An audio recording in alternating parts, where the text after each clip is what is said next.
Welcome to the Australian Vintage Computer Collector Zoom Catch-Up for March 2022. Just want to remind everybody that we are recording this so others can view later. We don't have any newcomers today, so let's just quickly whip around and talk about what everyone's been doing in the last month.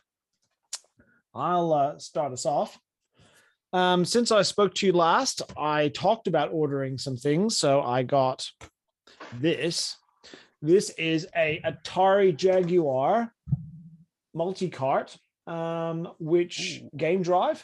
So you can put a SD card in there and you can download all the Jaguar games and not require the box version. So that's pretty cool. It's in limited release. So should you be interested, get on the list on Atari Age. And because shipping was so darn expensive, it was $75 just for that thing. So I'm like, I'm going to have to buy something else just to divide the postage by 2. So I bought Adventure 2 for the Atari 8-bits. So it's basically an improved version of Adventure, and the graphics look great, but I have not even opened it yet. As you can see, it's still got the Atari Age seal on it. But the crown jewel is someone who might have watched me however long we've been doing this. In the early days, I've been looking for, I got an IBM JX and it came with a cluster card. And I wanted to understand how that worked. And then I saw that they sold secondhand IBM PC cluster cards. But the hardest part was I couldn't find the software anywhere. Well, finally, dreams do come true. Here is the original IBM cluster program software. I'm currently scanning it for archive.org. The disk still works. And hopefully tomorrow I will have a massive cluster of a server and one client, and we will prove that it works. So yeah, I might have the world's worst and not exciting video to post to the group of a single IBM JX booting up off an XT. So other than that, I've been selling there's a couple of things. So I've tried to archive all the Australian Commodore magazine issues, and there's a couple I've been missing. And those who don't know, there was an Australian edition of Commodore magazine. These are 2 that I haven't yet scanned. And Commodore Australia used to have a house magazine, and they sold it, or I'm not sure what the financial arrangements was, but Kim Books, a publisher in New South Wales, took over the publication of this magazine. And it's not a bad read, but they got a lot of sponsorship from Commodore. So every second page has a Commodore ad on it. So here's the famous guy in the backyard with his SX64. But not a bad little read, but I'm trying to complete the whole set. What's hilarious, if you start to read this magazine, the thing that really caught my eye with this one is in about 85, he starts to get really upset with Commodore, and he starts verbalizing it in the magazine and how much they're pulling back sponsorship and how he had all these arrangements when he first took it. So it's a bit of a laugh, and I've enjoyed scanning them and reading his commentaries. Anthony, was that independent to the Australian Commodore and Amiga review? Yes, that was separate to it. I think that guy's was Gareth Powell, if I remember correctly. That one. This one is a guy, by the name of Mervyn Beamish, and there he is there.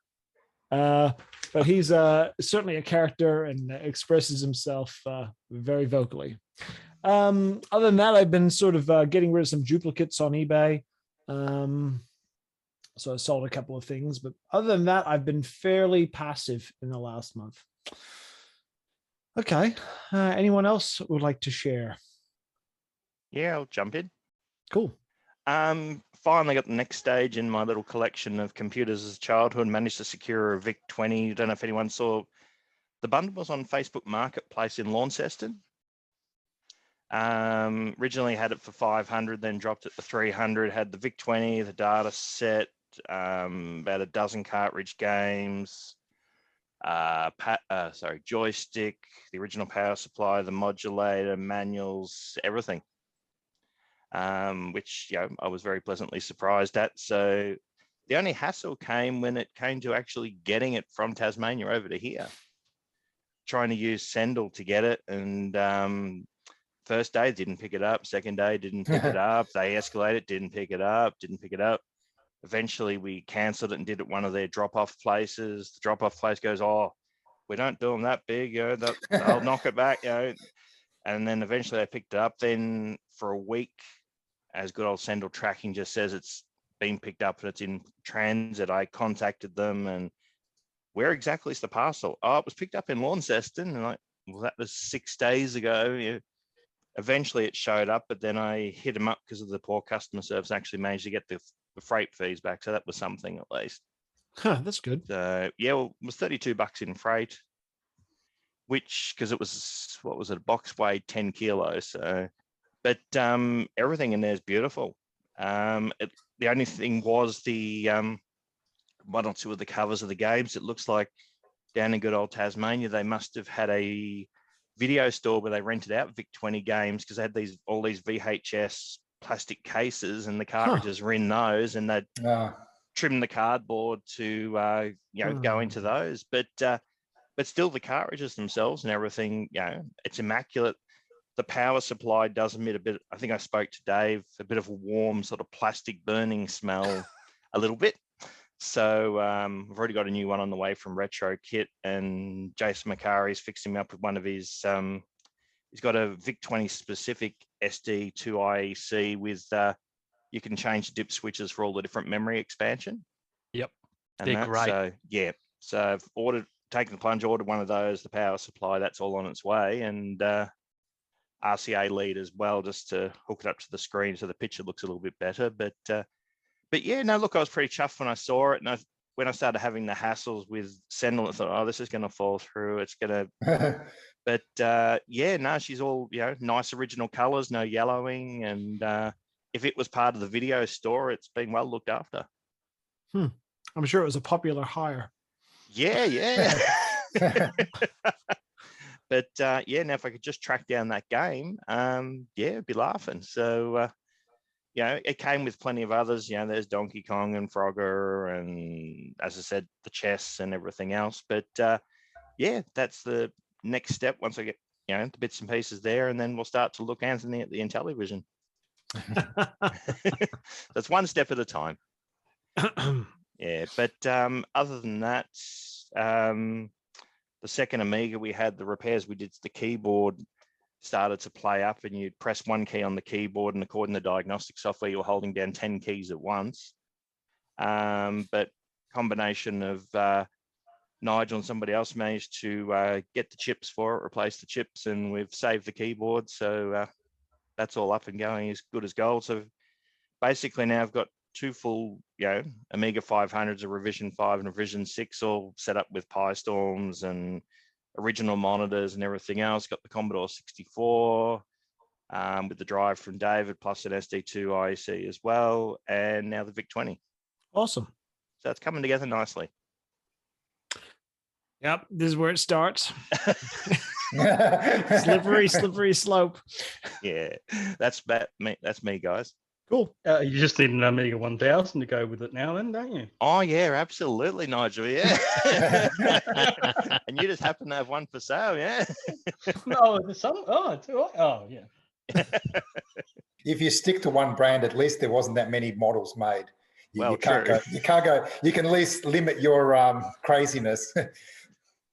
Yeah. Well, the main thing was just as I think I said, it's computers that sort of channel some memories from my childhood, sort of thing. So the Amiga, then before that was the Commodore 64, then before that was the VIC-20, and before that was the Intellivision.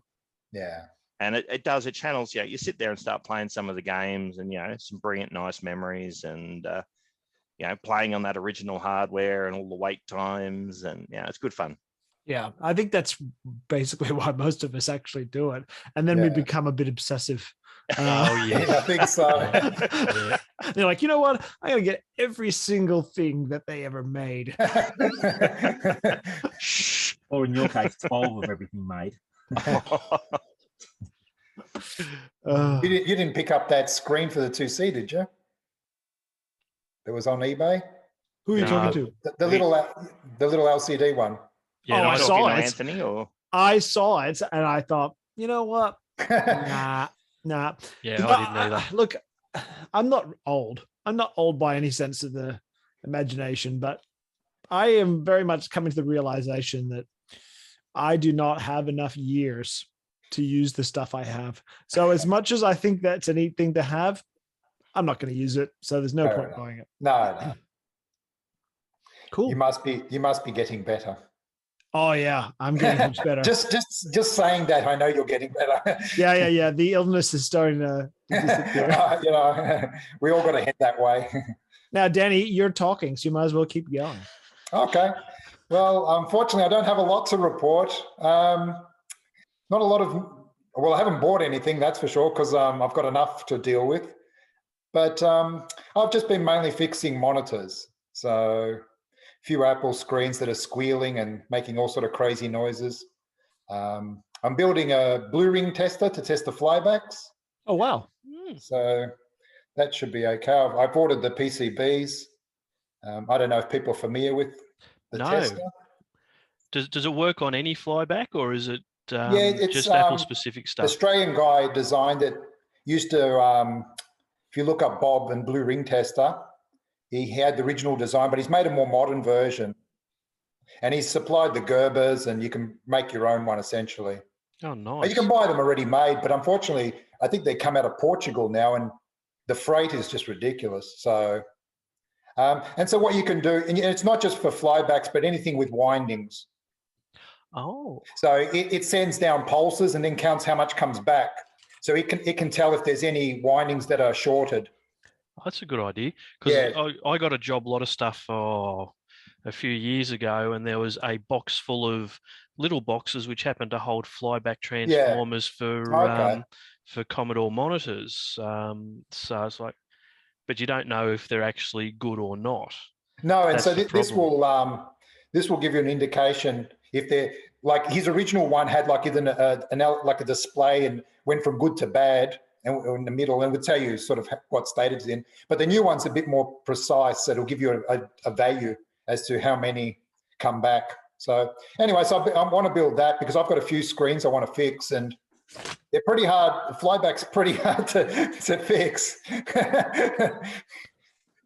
I think so that's pretty much, I'm getting all the parts to make that up. And then I'll, because I've got nothing worse than having 6 or 7 monitors apart and just waiting for something to come along. So I'll for sure, I'll forget where all the screws went and how everything goes back. But pretty much that's what I've been working towards. Cool. Good. So it's good to make progress on those things that you have that. Yeah, well, that's right. You don't need more when you haven't even finished off the things you've got. Yeah. So. Good. Well, David, you're on my right, so you're next. What are you doing there? It's been a pretty quiet month in some ways for me. Saturday I finally had a parcel delivered from Germany that I ordered on the 31st of December. So I was a bit worried about that because it was a 1541, which by itself is not exactly spectacular, but it was what's called a VC 1541. So it's the VIC-20 or the German VIC-20 version of the 1541, and it's got original boxing and all that sort of stuff, and in mint condition. And when I popped the top on it, I saw a switch on the back. I thought, oh, it's just an ID selector, from drive 8 to drive 9 or something like that. But no, it's actually got a Kernel Rom Switcher in there as well.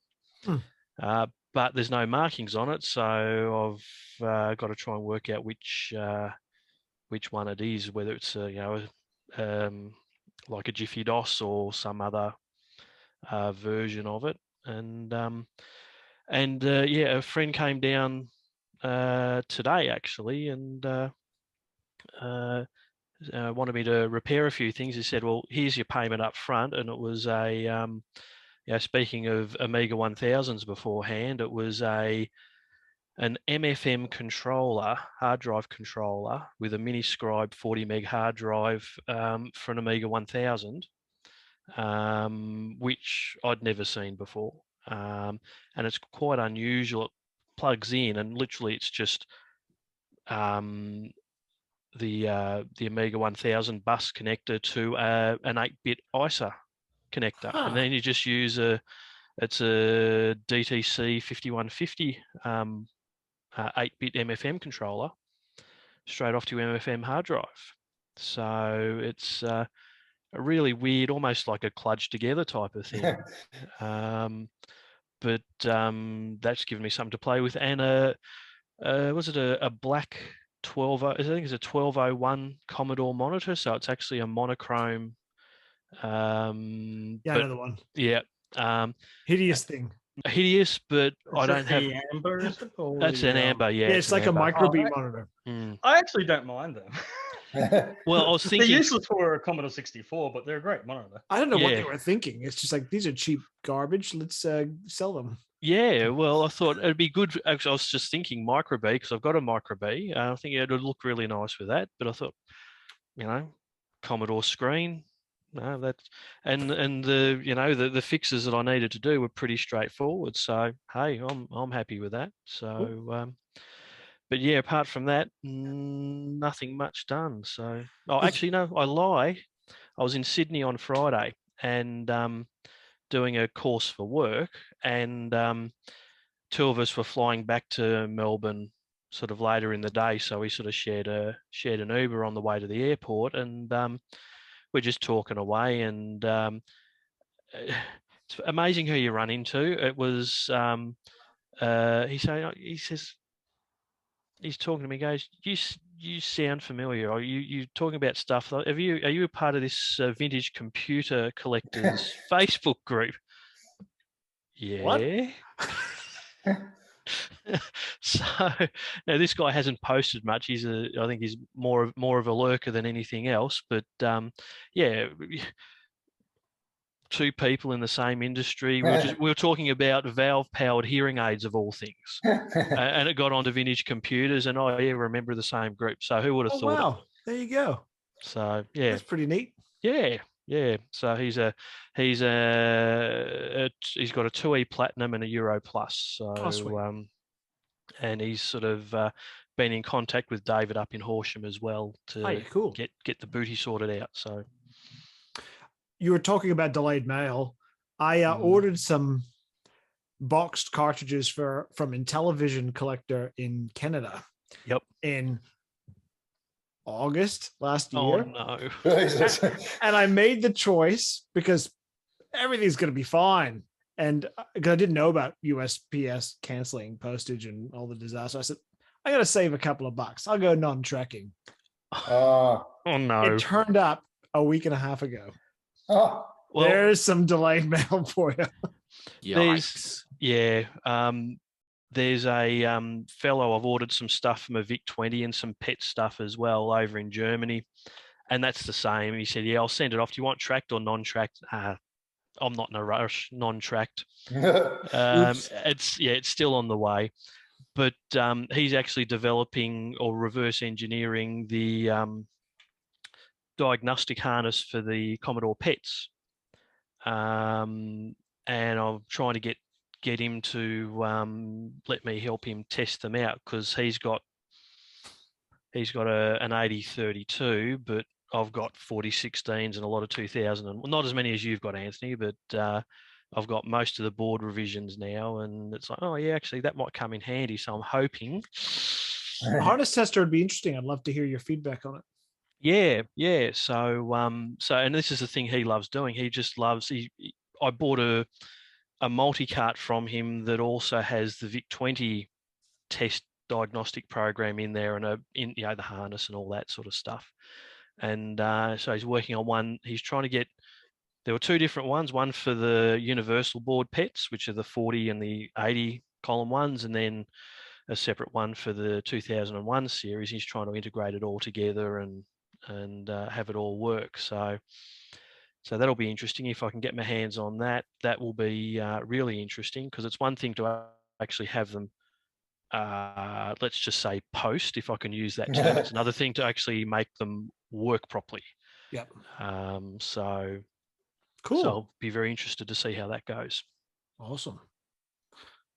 Well, if we go down the page, the next person is Stephen. What have you been up to since last month? Just keeping the eye out for more unusual stuff. And I did manage to pick up another Commodore wristwatch, which is on its way. Cool. But also this month, this arrived.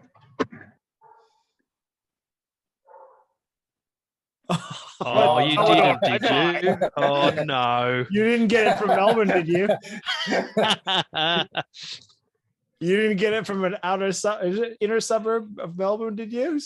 I got it from a Lloyd's auction. Oh, wow. Of all places, yeah. Oh, so there's no spray paint on it then? Yeah, good. Yeah, that's what I was thinking. Mate, things like you guys might be familiar with one of these around the traps in Melbourne. That's awesome. Did you pay much for it? No, it was like $40. Oh, wow. So that Oh, was yeah. a lucky find, yeah. Hey, for someone, that's just a hi-fi that someone's branded Commodore that's got nothing to do with the Commodore that we love. Well, I assume that it's definitely a rebranded hi-fi, but I assume it's from the actual Commodore brand that probably was purchased from the original Commodore, like a subsequent holder of the brand. That's my assumption about it, because otherwise, how would you get away with using the real Brand. copyrighted logo, trademark logo? There's Yeah, a lot what's of the stuff year in on it? Germany that has been doing it for years, and there've been lawsuits and whatever. But Well, yeah, what is the people year on still it? trying to- Is there a year on the back? Or has it got another brand on the back, like Akai or something? No, there's nothing. Made in Oh. Korea. Made in Korea, the home of Commodore. If you take the lid off it, you'll probably see it's probably just totally rebranded completely. Yeah, but it's cool. That doesn't take anything away from it. It's still I cool. was about to ask, what is it? I'm like, I missed, and then it's a stereo. So Yeah, it'd be Yeah, interesting yeah. to know its origins. Like, is it a mid-90s thing, or is it like from the Tulip days, or who owned Commodore when this thing came out? Interesting. At least it's not a pet smartphone. Yeah. The other thing from this month is I had suggested to Anthony that there seems to be there's a lot of stuff that some of us are looking for, and even just from tonight, Greg mentioned he was looking for that Big 20 cart, and Anthony looking for that IBM cluster program, and I suggested to Anthony, well, what if we have an A12? Oh, here we go. Anthony's there. I stopped talking about it.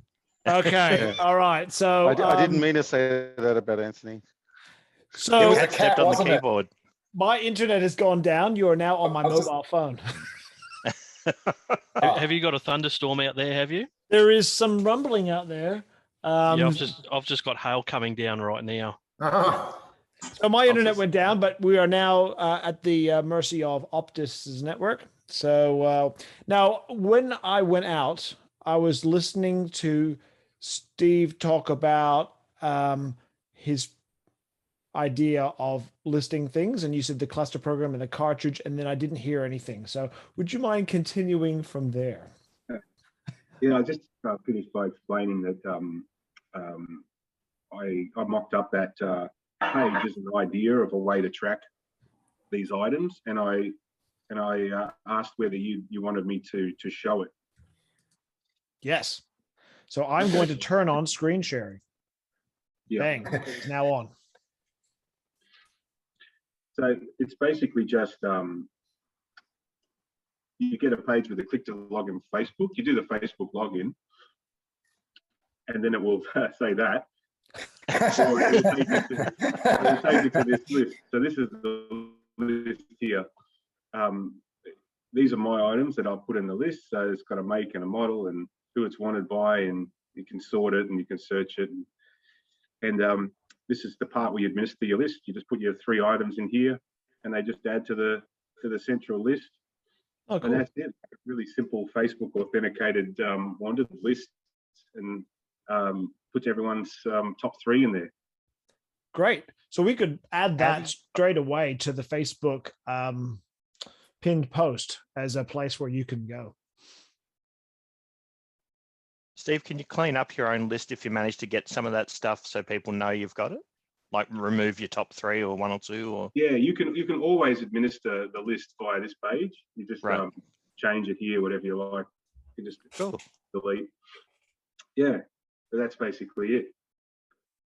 That's cool. That is really cool. I've got to think Yeah, about you- what I'm going to put on my list. Yeah, you might as well shoot for the stars with one of them or 1 or 2, which I've done here. You can get those anywhere. They think they're made in Melbourne. They are made in Melbourne. Yeah. So yeah, it's up to you guys. I mean, it's there if you want to test it out. I can put the link up and whatever, send it to Anthony, and who knows, we might be able to help each other out with some stuff. I think that's a great idea. I mean, especially if you think about Greg's cartridge, and that's a relatively, I'm not going to say common, but yeah, it is a relatively common title. Another thing you could do, Greg, actually, while we're talking about it, is grab a multi-cart. Well, true. Well, I've got that SD2 IEC, so I'll be able to drop a PRG file on, and that. Because the doesn't work great for cartridges though. The penultimate cartridge, I'm pretty sure, has all of them on it. Did you hear that? That's probably a good point, actually. Yeah, So the future was 8-bit. Yeah, the penultimate cartridge. cartridge has got everything on it, Greg. So if you go to penultimate cartridge, yes, it's the ultimate VIC-20 cartridge. Oh, okay. I'll look that one up. Yeah, it's worth every penny. Get it now. Penultimate cartridge from the future was 8-bit. Okay, I'll look it up. Because it's got a nice menu. You can pick every single game that Commodore made. Plus, it's got games like Pentagora, and a few other really cool VIC-20 titles. So get that. And if you're not obsessed with getting the original hardware, it's a great alternative. So yes, so the wanted list, your title is a great idea. And I'm sure I can think of some things to put on my list. But one thing I can take off is mouse balls. Isn't that right, Pat? Did you buy them? That was a bit of a battle. How did you get some? Oh no, Pat sent me a link, and basically, you can buy them for $5. No, there's $25. Oh yes, I did see that guy selling in the UK. Yeah. I was like, I need to order like 20. Actually, Anthony, if you want those, my internet's terrible, isn't it? you're in slow Cutting in and out a bit. Yeah. All right, I'll just move that there. Sorry, you were saying? Oh. So if you want those mouse balls, I can. They're £5 for the mouse balls, but if you ship them internally in the UK, I think they're about £3.20, not £25 for the shipping. So yeah, I get enough stuff coming over from the UK. I could probably throw it into a consolidation if you're happy to wait for a few months. I'll give it some thought. Yeah, let me know. I personally, I think it would be a shame because then we would stop talking about your mouse balls. Yeah, I know. We really need to keep talking about it. Yeah. Can I just ask, Pat, who do you use for freight forwarding from the UK? I wouldn't recommend them or not recommend them, but the company called My UK Mailbox. Oh, okay. They do an okay job on packing things. Yeah. But I've never really had anything come over broken. But at times I've looked at stuff, how it's been packed, and I've gone, other ship forwarders that I use for other countries do a much better job packing things. Fair enough. Yeah, it's hard. You read reviews, and most people that leave reviews are usually disgruntled. So it's really hard to know. Yeah, exactly. Look, I mean, if put it this way, they're good enough where I've used them for a number of years, but they're not the best. Yeah. Cool. Stephen, did you have anything else you wanted to add? Only that I just wanted to see where's the best place to get capacitor kits from for the Amigas. Which Amiga? 1200, 600 mainly. Well, you can actually just buy the caps from places like Mauser and or DigiKey, or even RS Components would have them. But you'd have to know all the specs to do that, would you? Well, the specs will actually be on the caps that are in there, so you can actually read them off, and then you've just got to measure the size. Okay. Because the 1200s and 600s are literally all surface mount, apart from, I think there's about 3 or 4 through-hole ones, if I remember rightly. I know when I've done mine, I've just a second. I'm just going to swap internet connections now. Here we go. Please work. You'll know in a sec.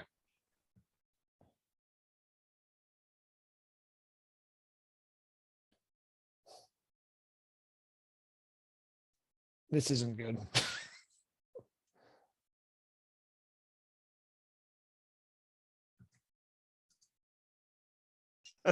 Oh, you're back. Yep. Yay. Okay, so we have Okay. conventional internet again. And Okay, we can cool. all stop talking about Anthony again. But yeah, you just with the those, you can just get them off Mauser DigiKey, that sort of stuff.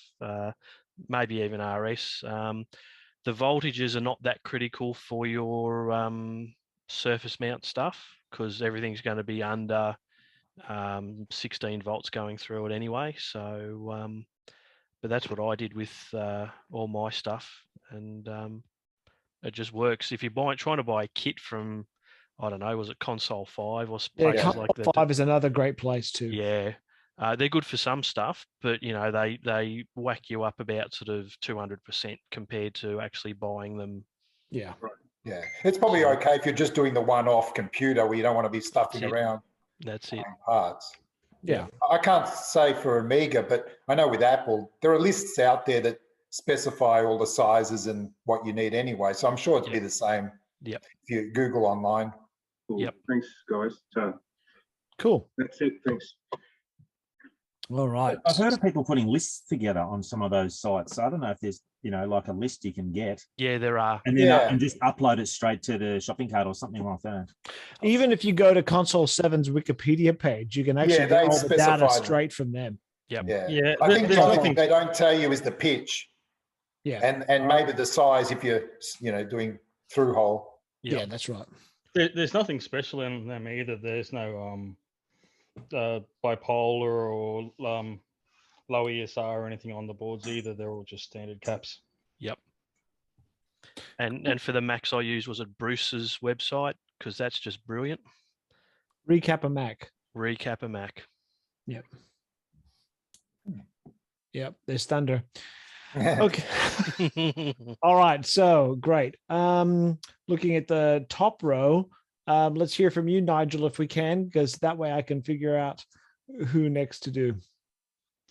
Yeah, I haven't really been doing much myself either, really. Just going through, trying to clear out some of the volumes of excess I have.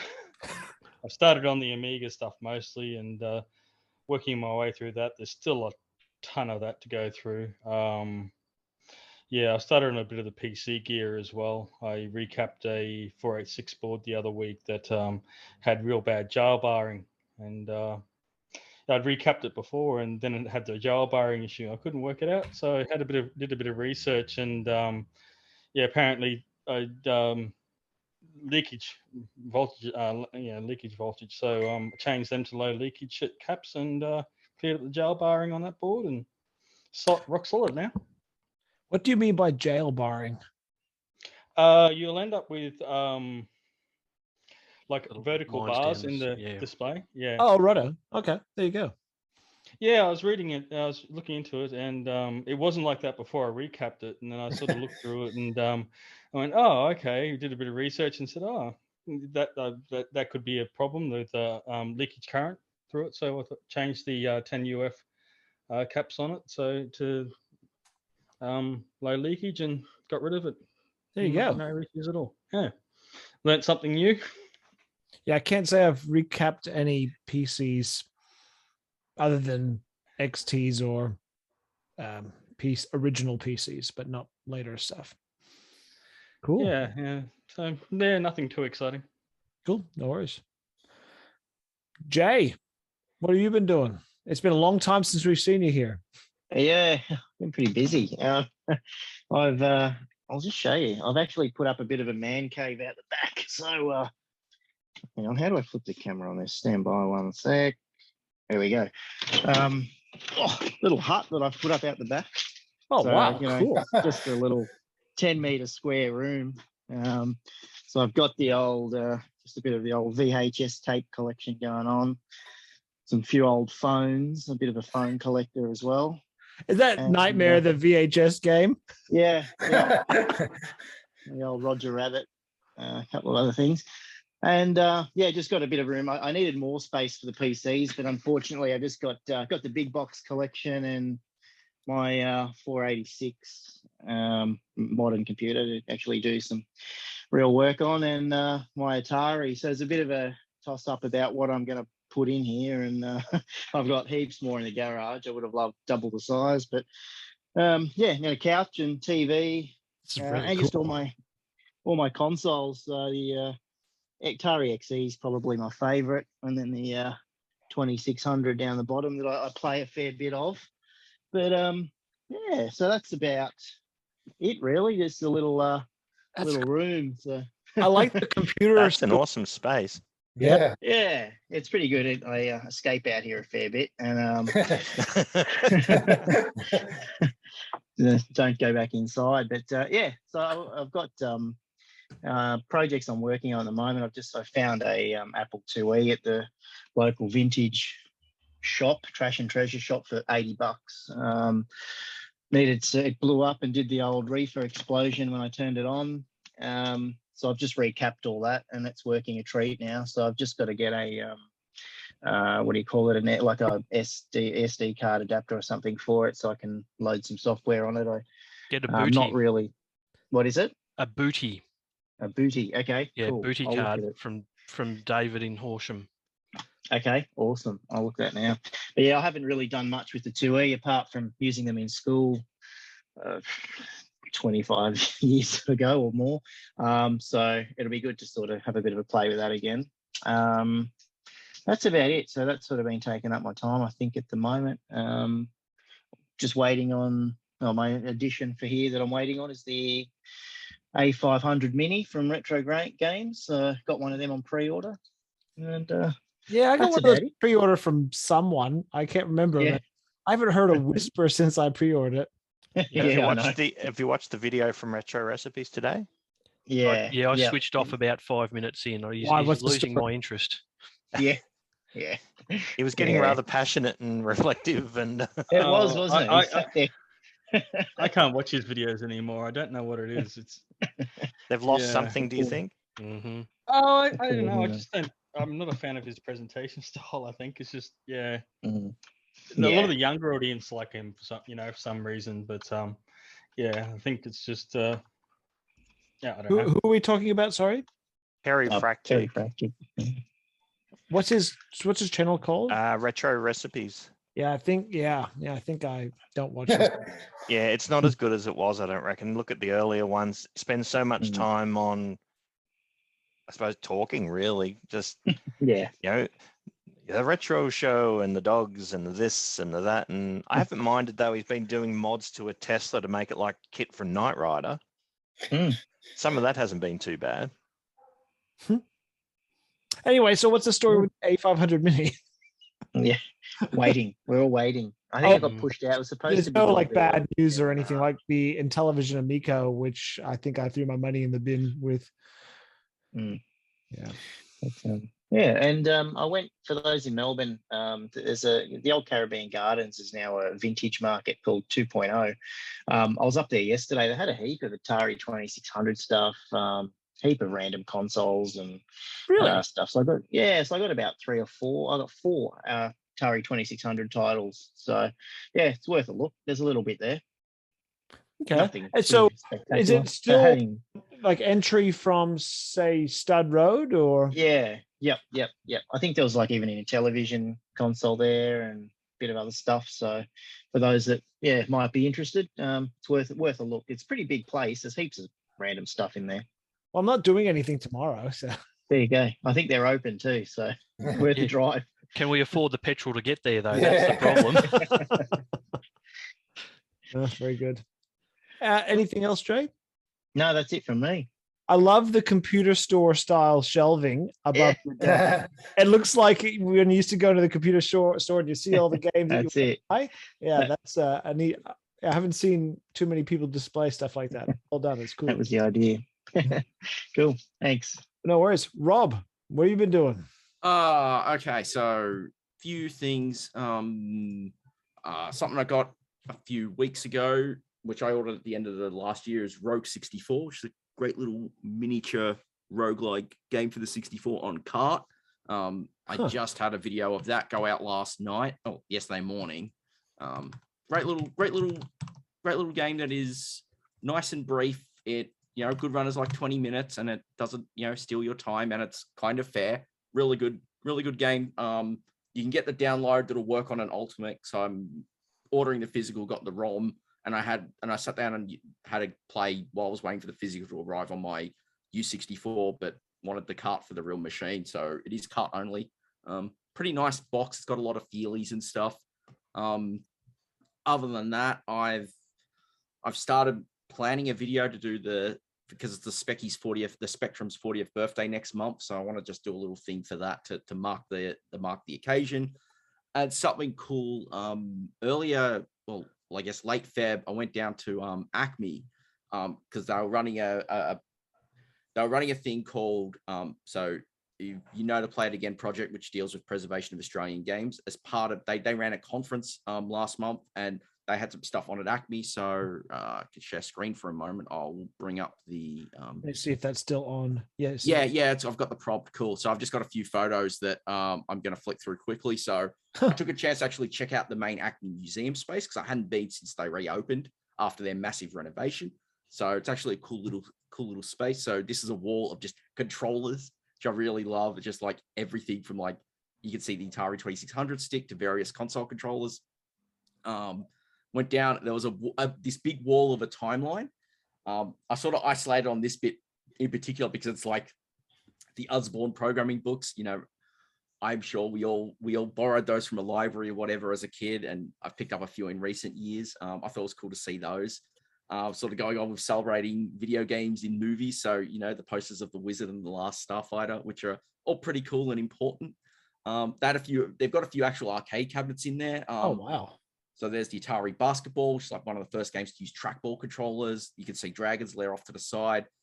Behind it, there was a Simpsons, and I can't remember what the fourth was. And then they have a pod next to that of a bunch of Australian console games. So it was like the Beam Software Aussie Rules game for the NES, the cricket game. I can't remember if it was the NES one or the sequel on the Super NES.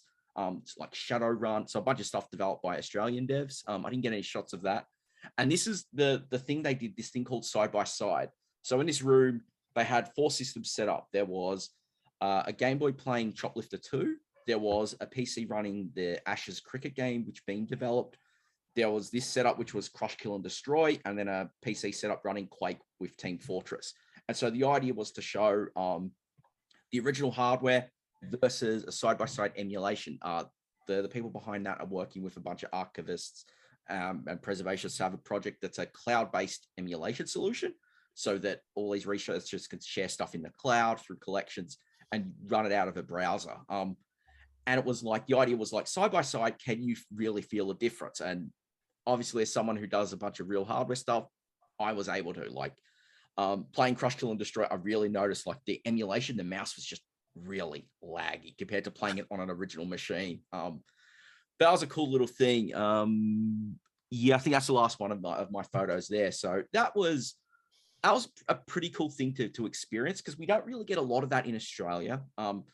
Projects like Play It Again are doing amazing work, but there's a lot you read podcasts and stuff from folks in the States and in Europe, and they just have so much more. So it's nice to see some of that here in Oz. So that was a really cool thing to experience. So, absolutely. Is it open to the public? So the main Acme stuff is open to the public, like that main museum. You can go in there, explore it out. The side-by-side thing was a limited time thing for while their conference was running, so that's no longer available. There are a bunch of talks that were recorded. Give me a moment, I will throw the link in chat for that. And and there's like just a bunch of preservation topics. They had one panel, which I got to attend in person, which was about sports games and sort of how, you know, things were coming from like those days when Beam were doing the cricket games on the NES and Super NES to the stuff in the late 90s and what's happening today, sort of like charting that sort of factor of history and whatnot. And there are a bunch of other cool ones. There was one about the development of The Game Was Loaded, which was an FMV adventure game that Beam did in the 90s with one of the folks who was sort of like the producer on it. So a bunch of really cool panels. I'll throw the link in chat shortly. It was pretty neat. Like, again, I thought it was really cool that this stuff was coming out of Oz. And it was just really nice to appreciate. So yeah, I haven't really done much hardware stuff. I mean, I've just been tinkering away on videos. I did finally do a look at the Atari 8-bit scramble alongside the 7800 ones, which I picked up a while ago. Finally got those out. Yeah, and that's really been it. Just me tinkering away slowly but surely. Oh, cool. A good feedback on ACMI. It's been a long time since I've been there. Yeah, the work they've done. One of the things that's really cool is when you go in, they give you this little disc that's got like an NFC token on it. And so you go up to exhibits and you put it on. There's a little like bit in the info panel, and you tag it. And then when you come home, you can visit this website and you punch like a little code. It's like a little passcode on your token, and you could get more detailed looks at the exhibits that you tapped. So it's like, hey, so you can get this all detail. It's a really cool way to sort of bring the experience home. I was like, I'm really glad everything. Yeah, tap. I don't know if there's like a limited number of things it can register. I presume because your thing is just tapping and it's being saved in their end, it's probably a lot of memory like that you can have. So you could tap everything if you wanted to. But yeah, I thought it was really cool to check the space out again after. Is that temporary? I was just quickly looking at the website. So is that a temporary exhibition, or is it going to be there forever? So the main game stuff, that's their permanent exhibition. Like, you know, it's Acme, so it's a whole bunch of screen stuff. So it's TV, film, games. Yeah. The other stuff from like the Play It Again specific stuff, like some of those panels and the side-by-side experiment, that was temporary, and that's all done and dusted. It was just that period while it was going alongside the Play It Again folks' conference. Cool. Thanks, Rob. Stuart. I haven't done much, to be honest. Just got playing with my IMSI a little bit. Got it to boot CPM off an actual real floppy instead of an emulator. That's about it. That's pretty cool. That's pretty cool. Yeah, it's because it uses the actual card I've got in there, the floppy disk controller card. I might have told you guys it has a serial server, so you can. It's a bit like it's not using a GoTech. I mean, you could put a GoTech on it, but it's actually just connected to the PC. But I was able to reset the card midstream, so it would then talk to the real hardware, and then I can reset it while the system's running and then talk to the server. So just mucking around with that. Just got to try to get my 8-inch floppy working now, but I can't find one of my connectors. So otherwise, not much else. Cool. No worries. Pat, what you doing? I've just been building modern PC actually, but I did manage to. This probably won't be of too much interest, but I managed to pick up one of the very first Sun Spark-based workstation, which was not a SparkStation 1. There was one before they came up with that SparkStation branding, but they're really hard to find. Like they're old. They've got like VME bus type. Like they're very different to like the later Sun SparkStations. And I found one a few years ago from a seller in England, and he just refused to sell it to me because he didn't trust the courier service wouldn't damage it and all that sort of stuff, which it's understandable. But I said, look, I'll take all the risk. I'll work out my own courier to come pick it up and do that. And he was like, no. And then I just managed to find one, which I was very pleased about. So about a month ago. So that was great. Cool. Great. But apart from that, yeah, just really doing more sort of modern computing stuff. So cool. And searching eBay and showing me Commodore 65 auctions. Did you see that Commodore 65 popped up about 7 more times? Oh yeah, he puts something up it seems like he does like 2 or 3 listings every week. Is it the same person? I reckon it's a hacker. I reckon it's a It is. I think it's hijacked accounts because some of them have like very high ratings in the Yeah. hundreds of thousands.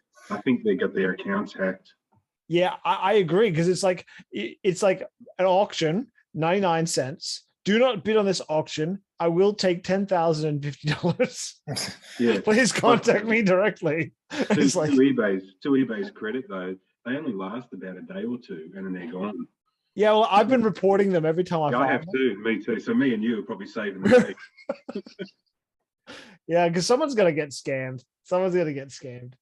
But anyway. Yeah, so good work, Pat.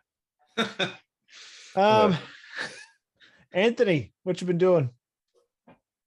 Luckily enough, nothing. Like last time, I didn't do much. I haven't even played with that joystick that I got and that you told me about last month to start playing with the joystick. Good progress. It's huge progress. Yeah, no, sorry, got nothing this time round. Oh well. Oh, Horst, what are you doing? I'm pretty sure I've broken a 2CI board trying to recap it. I have some blue scuzzies to assemble, which I've just picked up. That packaging looks better than the one I saw in the group. I haven't seen that packaging. It was basically some components taped to a piece of cardboard jammed in an envelope. Oh, that was that Rascuzzy, wasn't it? Oh, I thought it was blue scuzzy. No, that one came okay. Oh, there you like that. Okay. So it's not the worst thing in the world to do that, right? But I do admit there's something about the anti-static, just vacuum sealed Gives you bag that just confidence. adds that touch of professionalism. Look, I got this from Bruce Rain. I'm relatively sure it'll be fine. Honestly, I'm more concerned about the 2CI board. I've managed to pull up 2 capacitor pads, and I've looked on the schematics from Bomark. I have no idea where they lead. Seems like I've made a mistake. That surface mount stuff, I gotta say, it scares me. I've got 2 more boards, so it's absolutely fine. In the worst case, that board will become a part stoner, but I was hoping slightly better than that. Other than that, I've just been looking at the Jaguar catalog. I don't know if you saw the little cardboard model pet. Commodore pet. So apparently the deal is that's a promotional item for JCar's 40th anniversary. And they have apparently STL files on their site, so you can download a 3D printable model of this Commodore pet that's 15 by 12 by 10 centimeters. And it has enough space for you to stick a Raspberry Pi and a tiny screen in it. Huh. Yeah, I was just looking through that for tools. I wasn't expecting to find that, but it explains some things. I'm still trying to see if I can get someone who works at JCar to bring me one of the little cardboard printout things. Oh, it's on the cover of the thing. Yeah. It's on the cover of the catalog. From Pets to Pi. And apparently, this is the bit that I'm really keen on, because JCar's website is a piece of dog shit. Oh, it is the worst organized thing. No, actually, that's a lie. Element 14's site is somehow worse. But it's not a great site to navigate. I've always enjoyed looking through the catalogs more. And apparently they've gone back to a more traditional layout with components, tools, instrumentation in front, and the sort of more modular things at the back. So I'm looking forward to just looking through the catalog and seeing what they haven't gotten rid of. I can't guarantee I'm going to stay online. I don't know if you saw, my lights just went out. And the UPS fortunately kicked in, so it kicked me online. So if suddenly we get disconnected, you know what's going on. The thunderstorm is definitely here. I've just It's found okay. those Just look at other STL Anthony's files. backup and just imagine you're on that beautiful, beautiful beach. No power, no internet, no nothing to worry about. Just this lovely sea air. What were you? Was that you, Mav, talking? Dave. No, that was me. I've just found those STLs for the pet, so I think I might start printing them tomorrow morning. I'd love to see what that looks like, David. Actually, I imagine it looks rather like a Commodore PET, but scaled down. Well, it's big enough STL. The zip file is something like 30 or 40 megs, so it's pretty huge, but that looks like it could be pretty cool. Oh, Yeah, Horst, that's what we. Sorry. sorry. Yeah. Horst, if it helps, my cousin works for JCAR. So if you want me to find out what I can do, let me know. Plus, I'll just mention that we've cut a deal that all ACMS members get 10% off at JCAR. So I can give you a hand if you need anything. I actually have someone. I have an asset in place at Hoxton Park. Okay. So I get staff discounts, which is a little better than that rate, but I appreciate it. No worries. We don't want you checking the rubbish bins every night, waiting for them to toss that out. Yeah, I'll be asking for it when they get rid of it. In my local one. Yeah, Checking my local rubbish bins JCAR is isn't a always proper useful. JCAR, it's Katoomba Electronics. And they So tried it's a to... real electronics store. Oh no, it's better than that. I went in for a kettle plug. And the guy behind the counter is like the uncle or father or whoever of the guy who owns the place. And he's tried to sell me a figure 8 power cord. And I'm just like, Did you I tell think him that's you going wanted to do it, buddy. You tell him it's a kettle plug, not a shaver plug? Oh. Cool. That JCAR is a fake JCAR anyway. It has a bunch of the toys, a bunch of the consumer electronics like HDMI cables and stuff, and very little in the way of components. Yeah, there's not many real electronics stores left. No, there isn't. No. All hail Element 14, I guess. Maybe one day they will build a bricks and mortar presence. At one stage in the late 90s, early 2000s, we actually had 3 electronic stores in our town. So that would have been a Radio Shack, a Dick Smith's, and a JCAR. So Tandy, Dick Smith, and JCAR. Actually, no, 4 then, if we can count Radio Shack. Yeah. So there's Radio Shack, Electronics, JCAR, and then we had a private one, Pentacom, I think it was, or Pentatronics or something like that. Nice. There's still a bricks and mortar place up in Melbourne somewhere. I just can't remember. Rockby, thank you. Yes. Yeah. No, they're quite good. I always want to get a bunch of the CPUs that Rockby has on special just to, play around with them. And it's like, I have enough projects I haven't finished already. And now I want to just do Add this more. for the sake of like a $3 CPU. Am I actually insane? Not insane. Anyone collect the catalogs from Tandy and Dick Smith and from back in those days? There's a lot of them on archive.org because it's something that I know that Alan has been scanning and putting up there. He's done the Dick Smith and the Rod Irving and several other electronics ones. Rod Irving. That's a name I haven't heard in a long time. Yeah, Rod Irving Electronics, eh? When did Rod Irving go out of business? Because I've never heard that name in my life. So it has to have been sometime before 1990. Oh, no, they were making crappy clones, Rytron, in the 90s. I think they were in Spence. No, where Elizabeth Street? They had one in the CBD. Beckett Street. Yeah, it might have been. Didn't they get bought out by Electronics or? I thought it was JCAR, to be honest. Yeah, I was trying to remember which one bought them out. Yeah. But funnily enough, Rockby Electronics, 56 Renver Road, that used to be Rod Irving Electronics in the same location. Oh, okay. Because I worked across the road. My first computer I bought was from Rod Irving Electronics in 1987. It was like an XT clone. So yeah. Cool. Yeah, Wait, I just remember there was one other thing. I was just going to say the good old days of the Green Guide where it was just one big ad. It's a little PC. This is an XT clone. Turn this just the back. Yeah. As far as it has one 8-bit ISA slot. It has no onboard hard drive controller. It has an onboard CGA. Or I'm assuming it's CGA or MDA, given it's 9-pin TTL. It's got everything you need.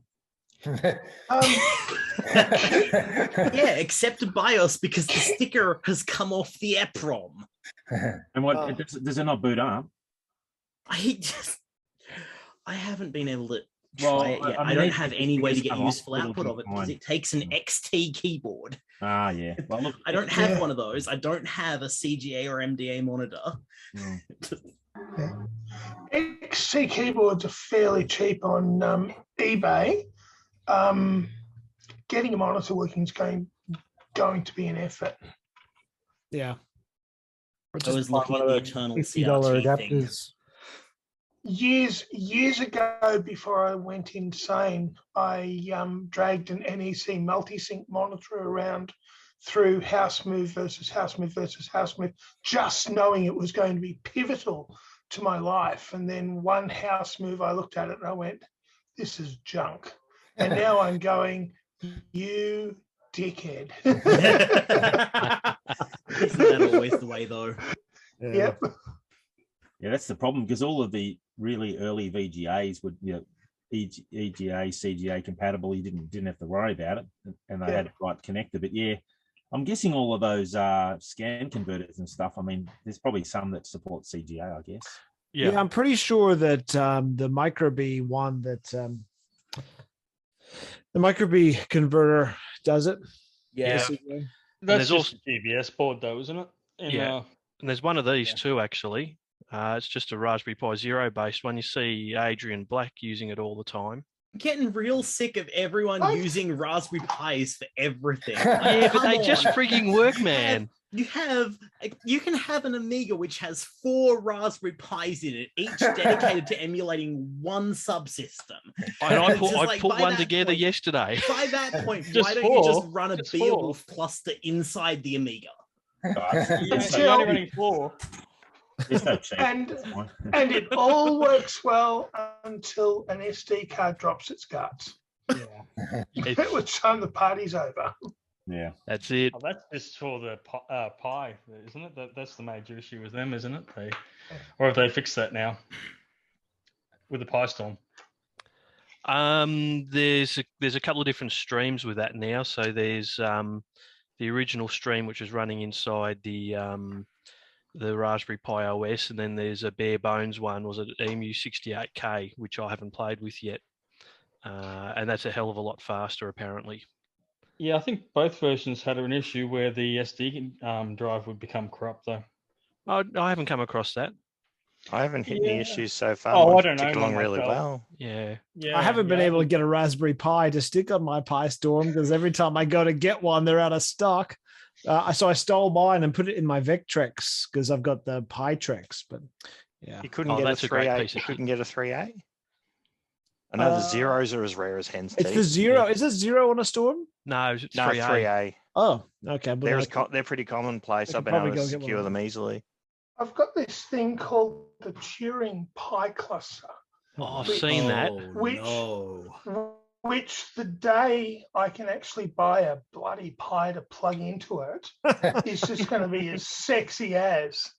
I've had an order in with RS Components for about 8 months so far, and they will allegedly get stock in 2028. Have you tried 14? But When it's you can obsolete. see- yeah, you can see it's got all of the SD cards for the. I think they're officially Pi Zeros, the ones that look like a SIM. Yeah. Oh, that's the compute module. Compute module. Yeah, compute module, and I mean it's just going to be whoa.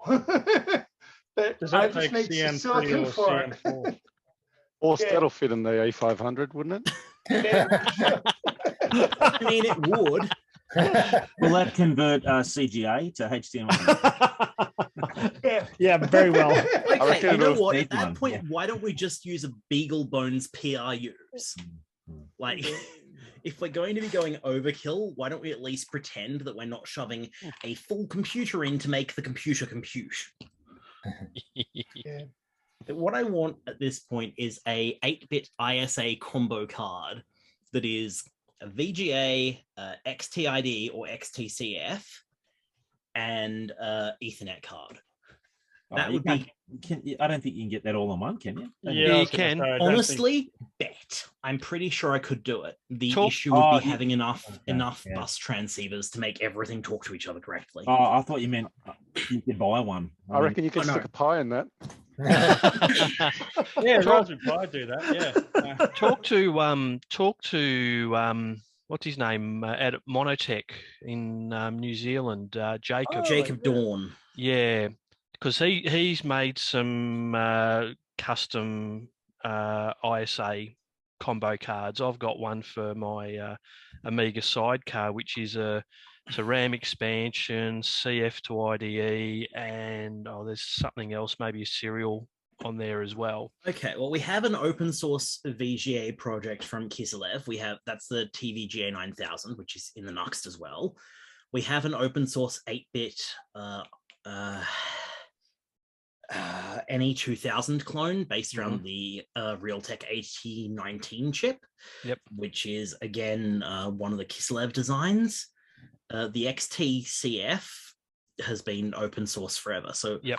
all the building blocks are there. Yep. It's just a matter of making them tiny enough to fit on one half-length 8-bit ISA card. Yeah, talk to because the card I've got's like a double-decker card, and it's no longer than the length of the slot itself.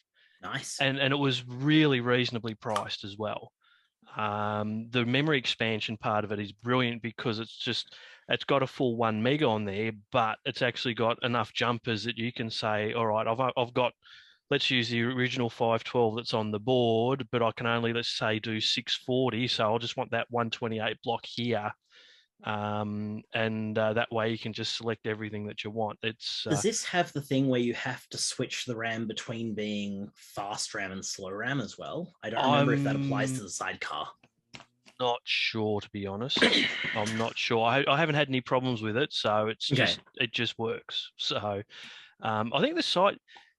The fast and slow RAM's more the Amiga part itself. The sidecar has got its own set of memory, and I don't think it's fast or slow. It's just because it's basically a separate XT PC all in one. Oh right, the sidecars are completely different. Yeah. Sorry, I remember that there are some expansion modules for the Amiga that can be mapped into fast or slow. Yeah. There are issues. Yeah, that's right. Yeah, no, this is literally just ignore the Amiga part of it. This is literally just an 8-bit ISA card, CF memory.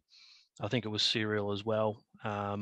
All on one card, and I was chatting to him, it was a year or two ago, and he says, yeah, I'll custom make stuff. So, you know, there's people that just go, yeah, I want to get this, and this all on one board, and he works out a way to do it. So cool. I'd have a chat to him. Okay. Anything else, Horst? Nope, I think that's it. But I also just straight up forgot about that because it's been in the background. My life's been hectic. You'll know how it is. Have you thought about just grabbing any old crappy VGA card, plugging it in there, forget about the keyboard, and see if a display comes up? Just a thought. If it says no keyboard, really if if it says can't keyboard interact error, with it. then you know it works. Anyway, that's something you could try, and it costs you no money. Yeah, I think I've got a TVGA 8900 around here, which is known to I work in reckon 8-bit mode. Whack it in, and then you can see if it's worth your while. The last thing you want to do is invest in something for a dead carcass. Are you sure about that? Because I tell you, I have the determination to invest in a dead carcass until it's been fully restored to being a live chicken complete with feathers. Well, good luck with that. Because sometimes dead things are truly dead. Just dead. Adrian, what are you doing? Well, I've been working on obviously this Micro B event, getting that together for the last couple of weeks, which has been interesting. And of all of the stuff to work on, I've been working on, I got my IBM 5150 going, because when you've got 3 halls full of Macs, what do? You fix your IBM 5150. So it ended up having 4 bad RAM chips on the main board, causing it to flip out. So it took a while to go through the 256K and work out what was what, just swapping RAM chip after RAM chip after RAM chip, obviously all individually on the board. And then I started thinking, oh, maybe I'm doing something wrong, but yeah, ended up being 4 dead RAM chips. And then I found out that those particular versions of the board, you have to have all 4 banks populated on a particular ROM version, which I happened to have. So thankfully it had an extra upgrade board in the machine to make it a 640K. So I was able to pull the RAM off that temporarily just to get it going. And I bought this little ISA card from the States that's a compact flash kind of hard drive for it. Yep. Worked an absolute treat. I've got to get the RAM chips on order to replace the ones that I've stolen, and I was able to test out. So I bought probably just over a year ago, I bought a IBM 5151 off someone down in Melbourne that had bought one. So they, I think, said that it didn't work, but it's working absolutely fine. So I just assumed that they didn't have an MDA based computer. Cool. Yeah, I will say though, we're talking about those adapters. I bought an adapter, I think from Hong Kong, maybe $40.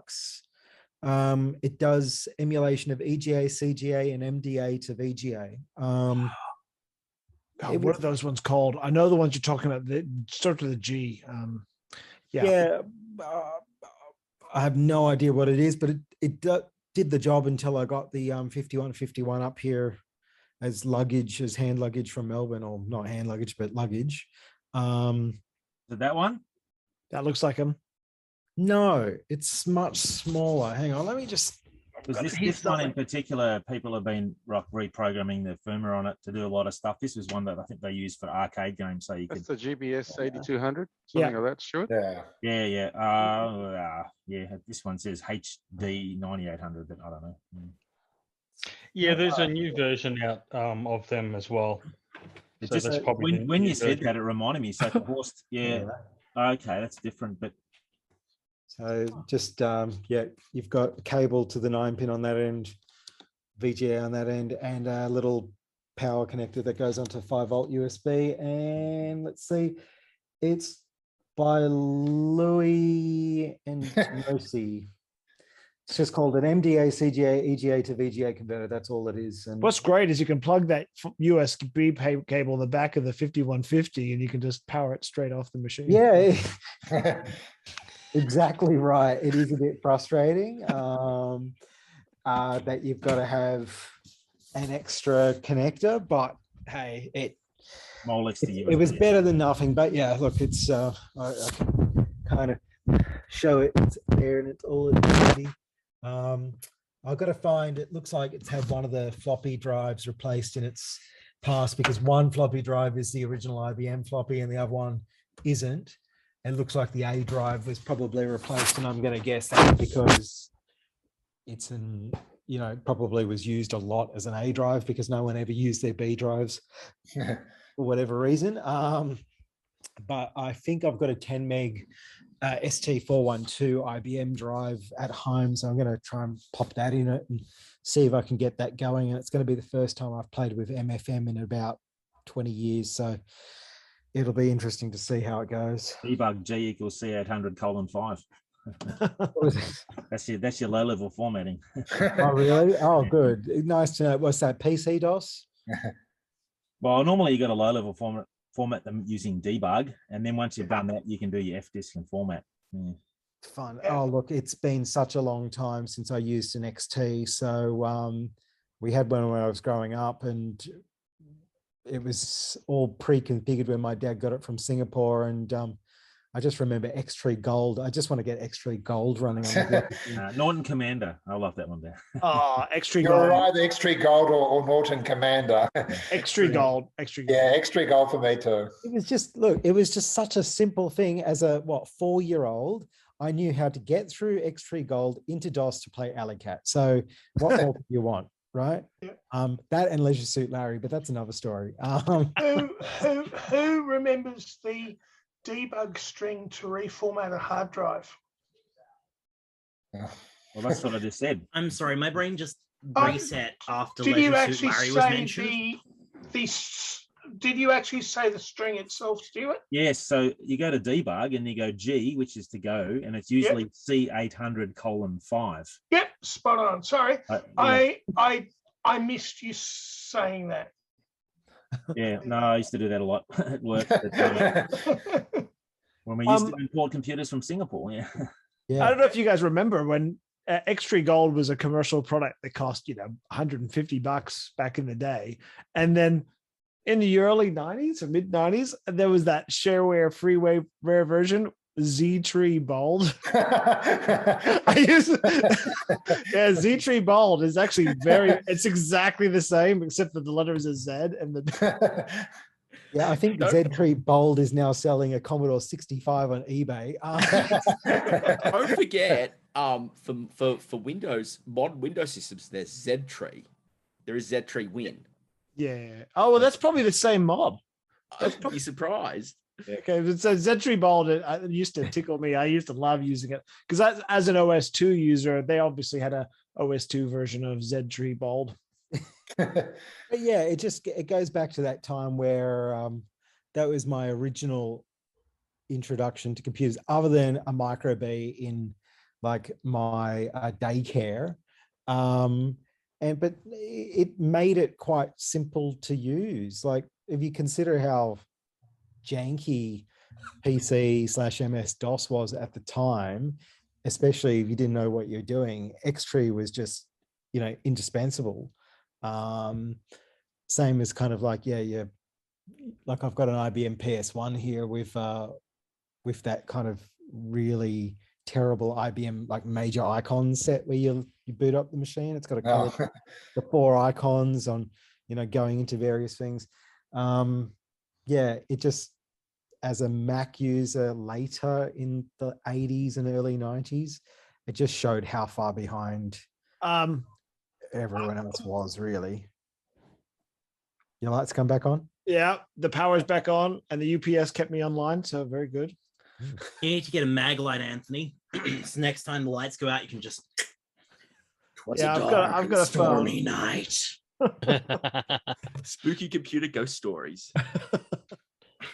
Oh, well, I dodged a bullet there. So yes, I was just looking at that article that you just sent. Z-Tree Bold is the OS2 version, and Z-Tree Win is the Windows version. So Z-Tree, that's why I know Z-Tree Bold, but I mean, what a great name.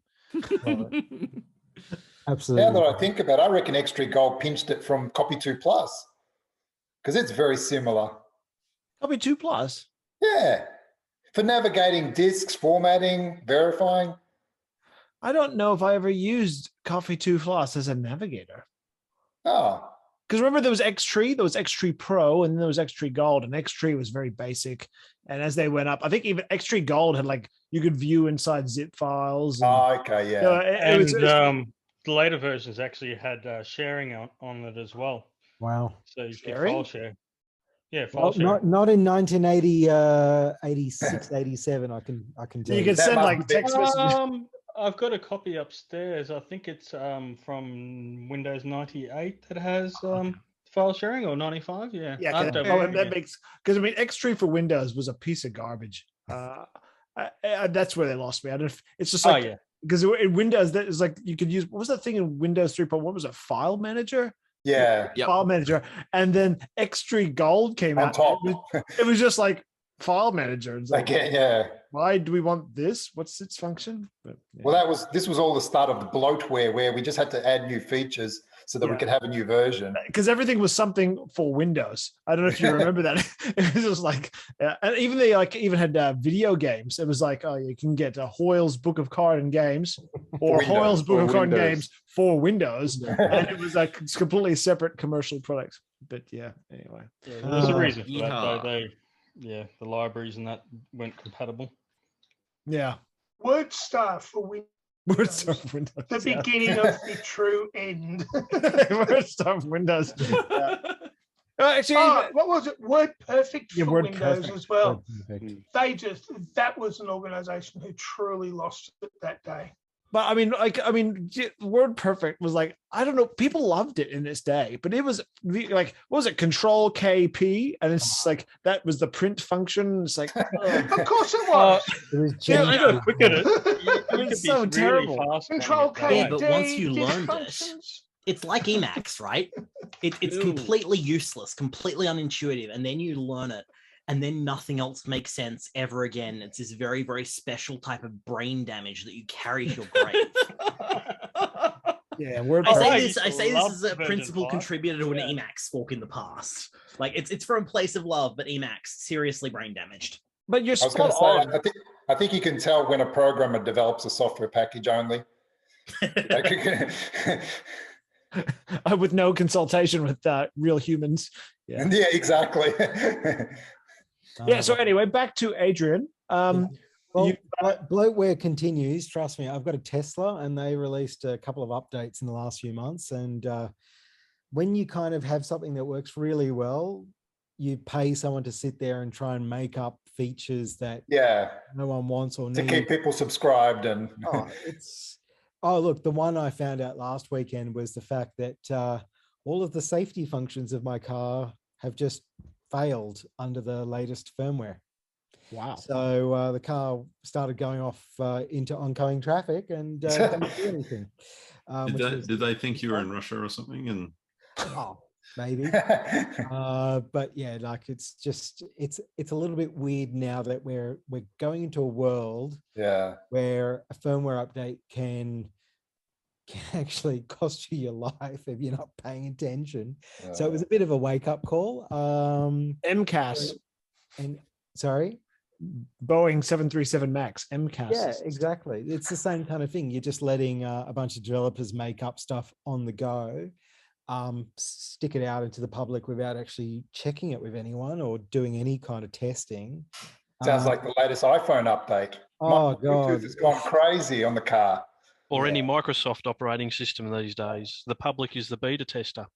Yeah, but absolutely. I saw there was 74 updates in February for critical updates in February for Windows. Like, 74, 2 a day. That just about rebuilds the whole operating system, doesn't it? Well, it probably was the same amount of gigabytes in download. Yeah. Yeah, you might as well restart. Yeah. So. But yeah, look, I must say I'm missing the 90s where if you screwed something up, you had to send out floppies or CDs to fix it, because then no one made a mistake, right? It was too costly. Yeah. So now everyone is just pumping out this junk constantly. It's like the App Store has become the equivalent of those, those CDs you used to get on the front of like PC Mag, just 5 billion, free tools, and you like go through each of them. You're like, this is shit. 60 different versions of the same screensaver. Yeah, all under a different company name that had bought like the rights to it 50 times from some guy who sold it 50 times, and they just renamed it. So yeah, other than that, no, everything's kind of just moving along.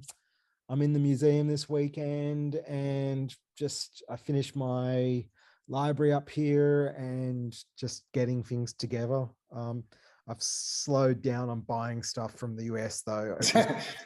The shipping in the last 2 months it was pretty fine the whole way through, but the last 2 months it has just gone off the charts.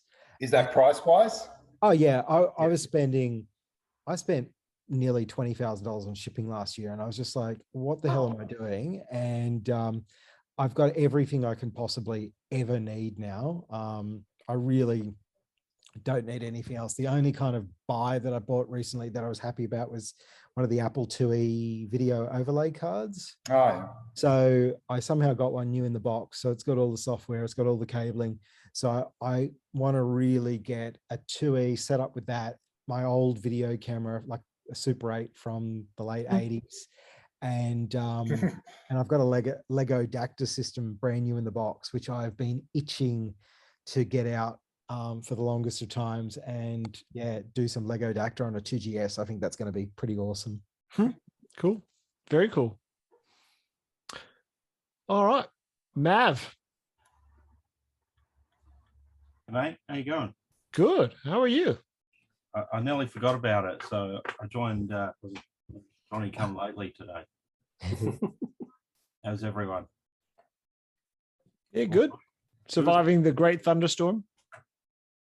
It's still hot out here in the western suburbs. It hasn't cooled down at all. Not much up here either. Still Yeah. like mid-20s here. Yeah. I just come back from holiday on Friday. I come back from Canada, so I haven't done a whole lot of stuff. And I'm sort of sitting here, you know, trying not to fall asleep because I haven't adjusted to the time zone.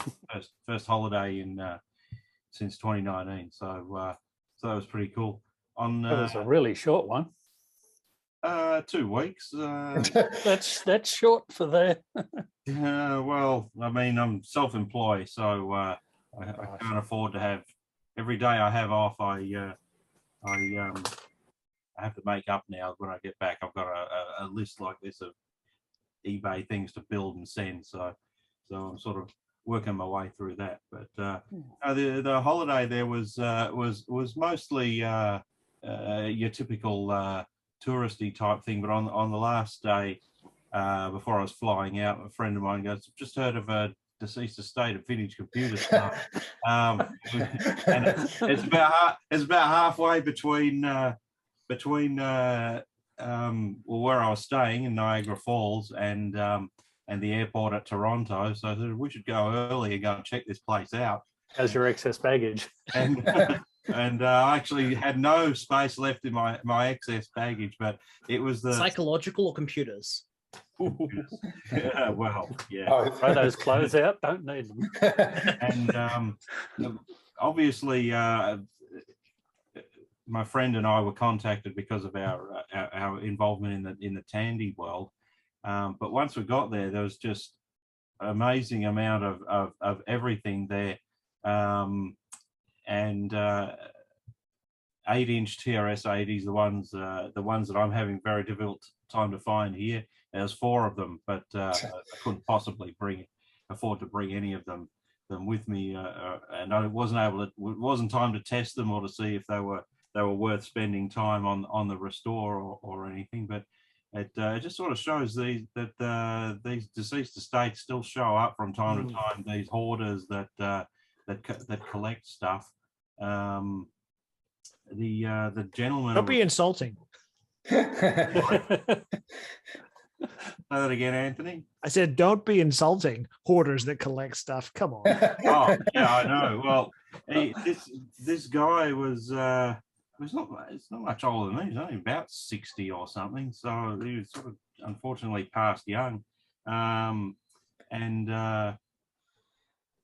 I'm just trying to recall that just about everything he had there was kind of good and collectible. There was very little crap. I mean, I don't know if a lot of it worked, but things like, you know, NEC monitors, like every NEC monitor he had there was a multi-sync, and every Tandy monitor he had was one of their expensive ones. Because if you recall, Tandy made, you know, like cheap color monitors and expensive ones for their 1000 series, and they're all the good ones. So I ended up buying a Coco and some broken Model 1s, which I'll pick up when I go back there in October. I'll arrange for some space or something. I just wanted to grab them for spare parts and things. But other things I had sitting there, like there was a 2GS there. There was an Apple III upside down with no motherboard in it, but the case looked mint. An Apple II Plus that looked hardly used. Tandy 2000, all sorts of things. So I helped my friend who is a little reserved, doesn't know how to negotiate. So I negotiated on his behalf and picked up some quite a bunch of deals there. So that was kind of a bit of fun. But apart from that, I got nothing much else to report. Did your family go with you on this holiday? No, I don't take them. I want to have a holiday. and my wife wants a holiday from me. So because I work from Win-win. home, so I'm always around. So it's sort of a win-win. So it's her turn to go on holiday. Almost a business trip sort of thing. Well, I suppose you could be argued. I mean, I'm seeing computer friends there and doing lots. According to the tax office, anyway, right? Yeah, that's right. Yeah. You know that last day of the holiday, he goes to this deceased estate so he can claim the whole trip. Exactly. Yeah. He was waiting for him to die. Come on. No, well, for the ATO, by the way. Yeah, the gentleman I visit there is the guy who sells me the Coco SDCs that I put up on eBay. So it was good to catch up with him, and yeah, I'll have some Coco SDCs up for sale soon. People have been. I started bringing them in, and people now kind of queuing up for them because shipping out of Canada or the USA to Australia is pretty damn dear, like Adrian was just saying. So yeah. Yeah, there's UPS is only doing, Postal Service is only doing priority mail still. Yeah, I would have thought that would have been fixed. Yeah, I know. I don't know what the excuse is. Yeah. Yeah, what's the deal? What's the deal with that? I bought something off eBay in the US, and it was online. It was global ship. I don't know if it's the eBay global policy, but it was. Oh, if it's the global shipping, it's different. It wasn't that. So, but they said they'll ship it anyway, and I made an offer and I won it. So it was $300 US, and I got it for like $200 US. I made an offer, and then he says, "Oh, my post office can't deliver it. Sorry." And then he puts it back online for $300. He said, "I'll send it to you later when we can." And then he puts it back online for $300. And I said, "Mate, come on, all right? Yeah. Put it aside. You know, I've already." And you can deliver it later, but he just had the cheek to like put it back online again. But yeah, the Postal Service is accepting parcels, but only the more expensive priority mail options or parcel options. Okay. What's the reason behind that? I didn't. Well, there was that backlog in December. Oh, is that all? Okay. Both, I think. Well, I'm not sure because you think by now it's sorted. Yeah, but it predates December all the time. I get stuff all the time from the States, and it's like I thought the guy was just speaking shit. Yeah. No, it's from like September. From September, they banned like international standard airmail, and they only do the priority. But the global shipping's different. Like that's right. Like when I got this, I got it. It came. It was cheap. I was surprised because I think this was like $30 on eBay, which I thought was a steal. And then I think postage was like $30. I'm like, yeah, I'm paying that. And it went via the global shipping program. And then it came in a premium international sachet. So I reckon I gypped eBay. I think I finally won one. Nice. Because I know that if I've got that same sachet from anywhere else, it's $74. It's $74. I mean, the Jaguar game and the Adventure 2 came in the same box, and it was $74 postage. I think with the global shipping program, they do such volume that they'll be getting such better rates. Yeah, maybe. And not that they pass them on to us. No, I was going to say not that they pass it on to you, but yeah. Cool. Yeah. I know that in December and most of January, shipping for me to Canada was just banned. You couldn't send anything with the post, which kind of I can understand, shipping to some shithole country or something like that, but not a modern metropolis like Canada. And so that eventually came back, and the both the Australia Post and Canada Post, you ask them what happened, and they're like, nothing to see here, Move along. You realise that we were the shitholes country in this context, right?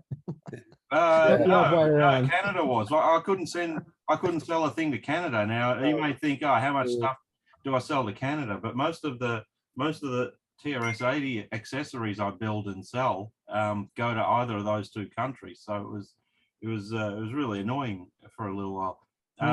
It certainly puts in accessories. The hard drive emulator I make, Anthony? Yes. Yeah, I just sold 1,000. Wow. Yeah, pretty cool, eh? Yeah, I know. Pretty happy with that. That's awesome. 9 years it took me. Did you make it a golden one? No. You should have spray painted it gold. It's the 1000th Fred. No, it was completely just sprung up on me. I'm typing the name of the buyer into the spreadsheet, and I thought, oh shit, we're up to 4 digits now. Okay. Oh, wait a minute. Column 1 is the header. Yeah. That might have been 999. The next one's the golden. Next one's a golden one. I know, I reckon. Yeah. So that's a successful little product, because I remember when I first developed it and started selling them, the only thing I could think of that was, because we're talking 2013 here, it was roughly comparable was the CF 3000 on the Apple II. And I think at the time, 2013, the manufacturer was pretty chuffed that he'd sold 5,000 of them. And I was like, if I can sell 200 of these, I reckon I'm doing pretty good for the TRS-80 world. But yeah. Oh, cool. That's a great milestone. Yep. And other than that, I got nothing else to report, because I'm so backlogged with all the eBay sales while I was away that I've got to work, 18-hour days while jet lagged while I fill these orders. But never a dull moment now I'm back. Mike, you're up next. Hello. Am I unmute? Yep, we can hear you. Oh, yep, you're good. Woohoo. There we go. It's been a while since I've been able to join. So I've been keeping busy with keeping my hands dirty in hardware. SX64 LCD screen project. Trying to work out how to replace the missing pocket with brackets and bits and pieces, and whatever else I can find to keep myself off the street. So but the SX project wrapped up, and that's mostly done now, and I'm really happy with it. It looks, it's crazy good. It is crazy good. I mean, I'm blind as a bat, so like I could, I can't see even with glasses. So for this thing to be kind of sharp enough to use is really good. So but yeah, I've got some more plans for that.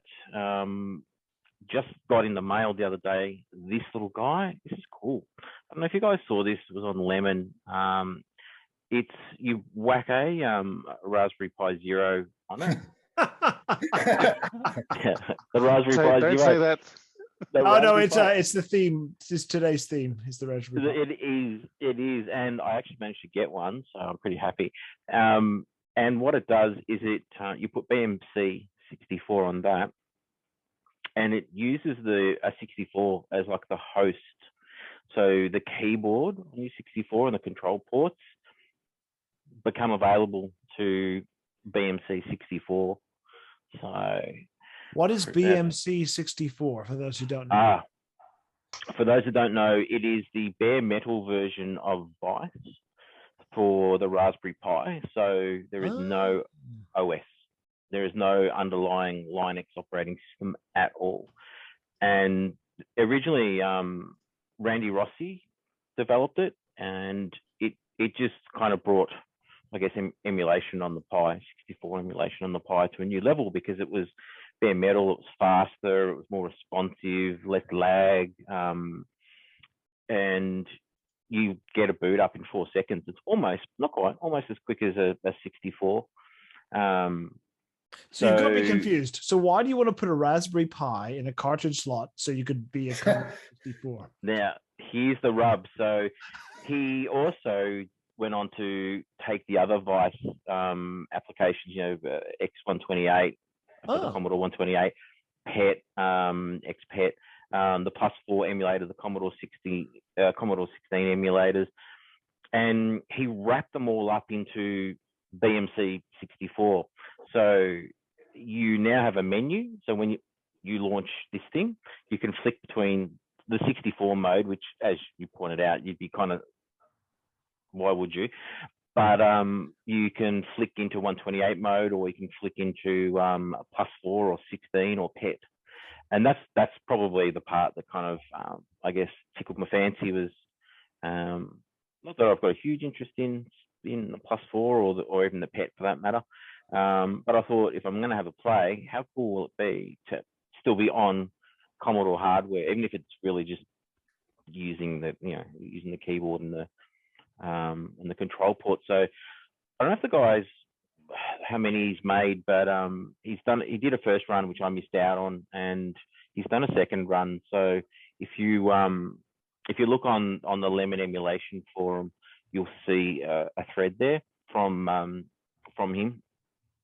But actually got that really quickly from the US. Go figure. I don't know how that happened. And the other thing which I've been playing with, and no Raspberry Pi this time, but we've got an ESP 8266, and there's a guy who's got a little project called Meatloaf. I don't know if you guys have heard of it. He died recently. Yeah, he did. Thank God his project didn't. This guy who he's a big boy, looks a little bit like Meatloaf. He's written a little application that runs on the ESP8266. You connect it to your Wi-Fi, and you can download image files from the web, or from, if you've got a web server, your own web server. So instead of doing load, file name, _8, you load quotes HTTP and whatever the address is, /image_name.d64, _8. So it's like a poor man's FujiNet. Yeah, it's like like Interesting. Atari. Yeah. There is a connection there. He's now on board with the FujiNet team, and he's looking to port his code into the ESP32 so that it can be another FujiNet node. And that's just through the IEC port. Yeah, just through the camera. Yeah, IEC port. I don't know if that's focusing. It's pretty cool. I set up a little web server on my PC and chucked some image files in there, and it works. It's slow and it's buggy, and like he says, look, it's a long way from perfect, but he's been chipping away at it. And now he's become part of that FujiNet team. That's so good. That'll be so great, because now FujiNet will be on practically every 8-bit device. It is. One question I've got: does that actually emulate the computer side of the 1541? Ooh. So you can't run stuff with turbo loaders or whatever. No, unfortunately. Okay. So can it handle D81 images? So you can have. Okay, that's pretty cool. But yeah, the lack of drive emulation does still mean a large chunk of the library is inaccessible. Yeah, for me, I guess it doesn't bug me because I've got so much, it's all cracked software that I've got and demos. I'm a demo freak. A lot of demos rely on the 1541. The new ones, yeah, true. Even historical ones. Even historical ones, yeah. So I don't think I've come across any older ones. I mean, when I say historical, I've got my disk images that I imaged up from back in the day when the 64 was around, and I think the majority of the ones I've got are mostly either one file or they're just they're not protected. But certainly I'm aware, like there's newer demos like I can't think of the names now, but yeah, that's probably going to be its only failing, I think, is that it's not a Pi 1541 type cycle exact thing. So I don't know if they could do that. I don't know if that's on their plan or his plan. It's like one single guy who's doing the code for this Meatloaf. But yeah, that's it. It doesn't even do Jiffy DOS at the moment, although that apparently is being worked on. Cool. That's pretty neat. Yeah. So do you make that yourself? Yeah. That's my dodgy work there. Breadboard. I like the little L piece. Yeah, it was just the shape of what I had left, but it's actually kind of handy. It's like a little handle. So I love getting the soldering iron out and building stuff. Having said that, I just took the plunge and I've ordered one of the 1581 reproduction kits. So I'm going to have a shot at building a disk drive when that stuff turns up shortly. Cool. That's it's using a modern PC drive is a great idea. Yeah, and I actually went for, there's two different cases that are out there. There's the one that the Core i64 does, Thomas, which is actually designed to take a standard 3.5-inch drive. It's got, you know, the cutout just like a PC face. And there's another one which is like an exact replica of the 1581, and you've got either to get an Amiga drive with the button in the right place and all that. So I went for the Core i64 case because it's just a bit easier. So it will sort of end up looking a little bit like an FD 2000 in that sense. Yeah. But I didn't go, he's got a PCB. I didn't go his PCB. I went DIY Chris's PCB. Just because he can basically order a lot of the parts when you order the PCB from him. So it just sort of made sense to go that route. So that's going to be interesting. A lot of parts. So, but yeah, it's good fun. Should be great. Should be great. I've got this great project that David and I plan to do, and it's exactly where I left it, which is the PET 2001 build it from your own parts. And it's overwhelming, and it's still in the box. It's 3 massive PCBs. It's like, yeah, no, I'll just leave that there. I'll do that in 2029. I've scavenged a few of the parts.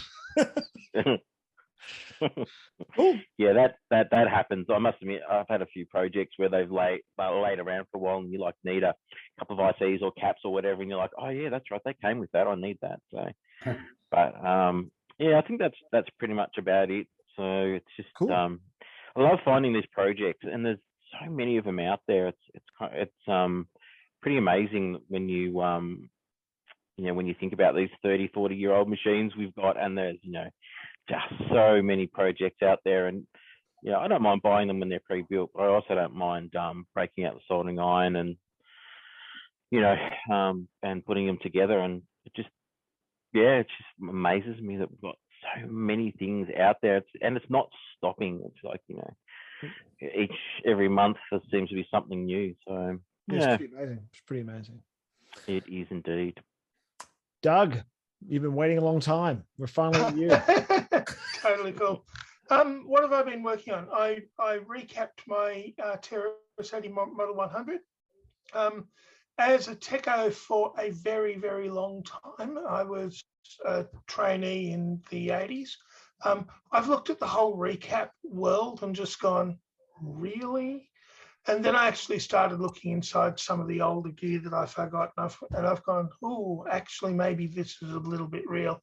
So it was interesting to actually discover that some of the bigger power supply caps in the Model 100 had dropped their corrosive guts, and I needed to do a couple of track repairs. I'm working on a Model 102 which has clearly been dropped, and it's got broken traces on a phenolic keyboard.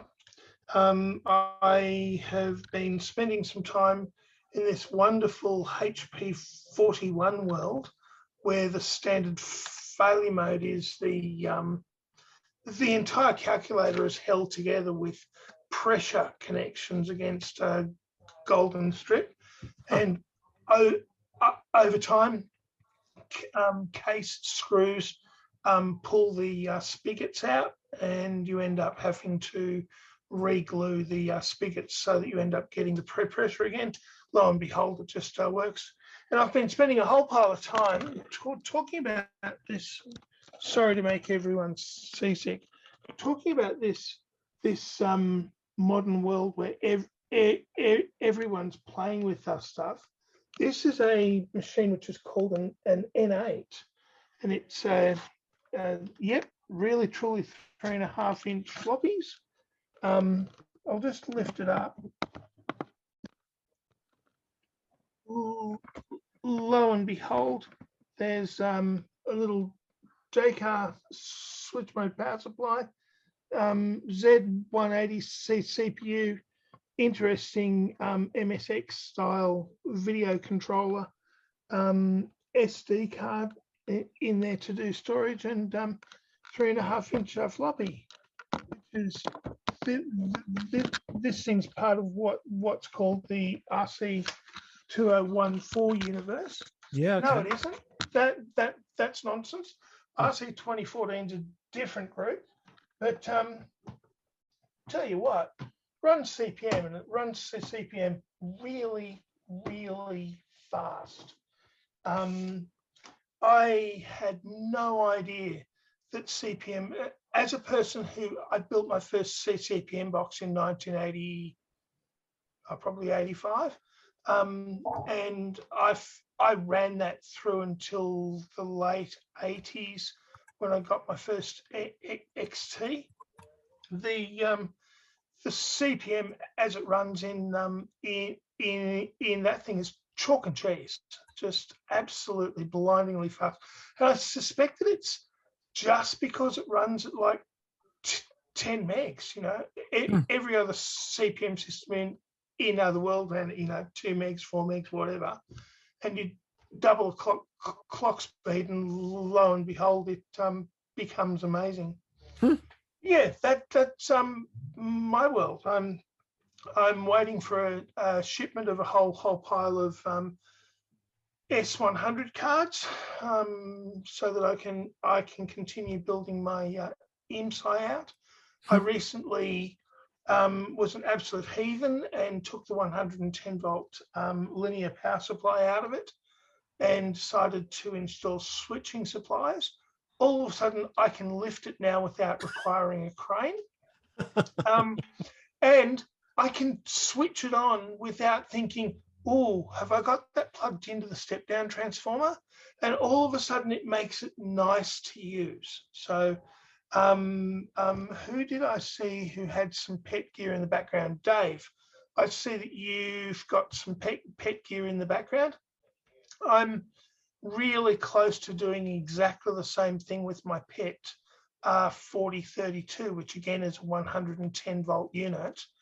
It apparently doesn't have a split primary transformer. No, So for me to make it useful here in Australia, because I hate using step-down power supplies, because what a step-down power supply guarantees is that one day you'll make a mistake.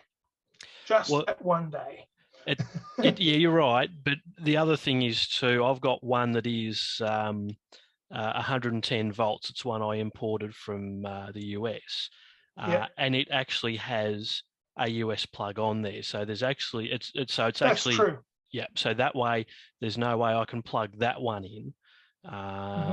And being I think this one was from the second month of production of the pets, so it's one of the unusual blue ones with the piano key, the white keyed tape deck on there. I didn't want to change that in any way, shape or form. The trick with the transformer in the later pets though is you've got, I think it's 16 volts AC or 18 volts AC to run the screen. And then for the main logic board, you've got, I want to say 12 or 14 volts AC, and then that goes in, gets regulated, comes out to the external cap for, rectified and then regulated and then back in again. So it's a real pain in the neck to actually get it right. You almost might need to get two separate transformers to actually make it work. That's okay, and so my perspective is I'm more after utility than museum accuracy. So I mentioned that I recapped my poor little Terrace 8100. This may not be the group to mention it to, but I very early on in the piece replaced all of the resistors and capacitors in the bandpass filters that were part of the built-in 300 board modem interface the TRS-80 had a modem interface that out of the factory did Bell 103 tones, and it had a modem chip in it that could also do CCI double T. I forget the standard number. I'm getting old. Anyway, there was a 300 baud CCI double T standard, but it had a different set of passband frequencies. So as a training technical officer, I got in and redesigned the filters. Having opened it back up recently, I actually looked at the quality of the work associated with redesigning the filters and cried a little bit inside, and thought, and thought, now as a responsible adult, not as a snotty-nosed 19-year-old trainee tech officer, I'll actually get off my ass and fix it. But that little trash 80 and I spent many hours arbitrarily connected across random telephone lines in various places within Australia, accessing school computer systems that we may not particularly have been supposed to access. But hey, the world in 1980 squiggle is very different to the world now. Absolutely. So yeah, that's me. Cool. Murray, what have you been doing? Finding stuff. I found the original newsletter for the ACMS. Oh, there you go. Wow. In July 1994, I've got probably the first 20 odd newsletters. I've scanned this one already. And one of the people that was instrumental in founding the ACMS, I don't know if you've heard of John Dean.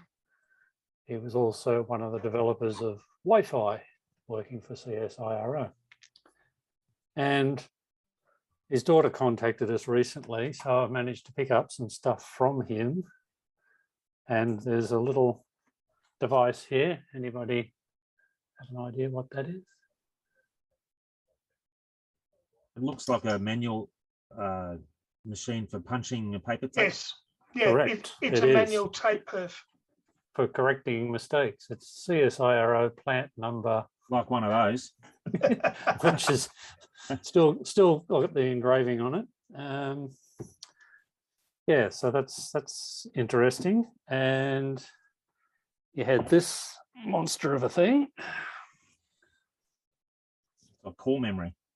Which has core memory in there. Cool. And resistor networks and diode. He says that the board says they're diodes. They look like resistors to me. They've all got color codes on them. Yeah, so I don't think we'll be getting that one working. And this one as well.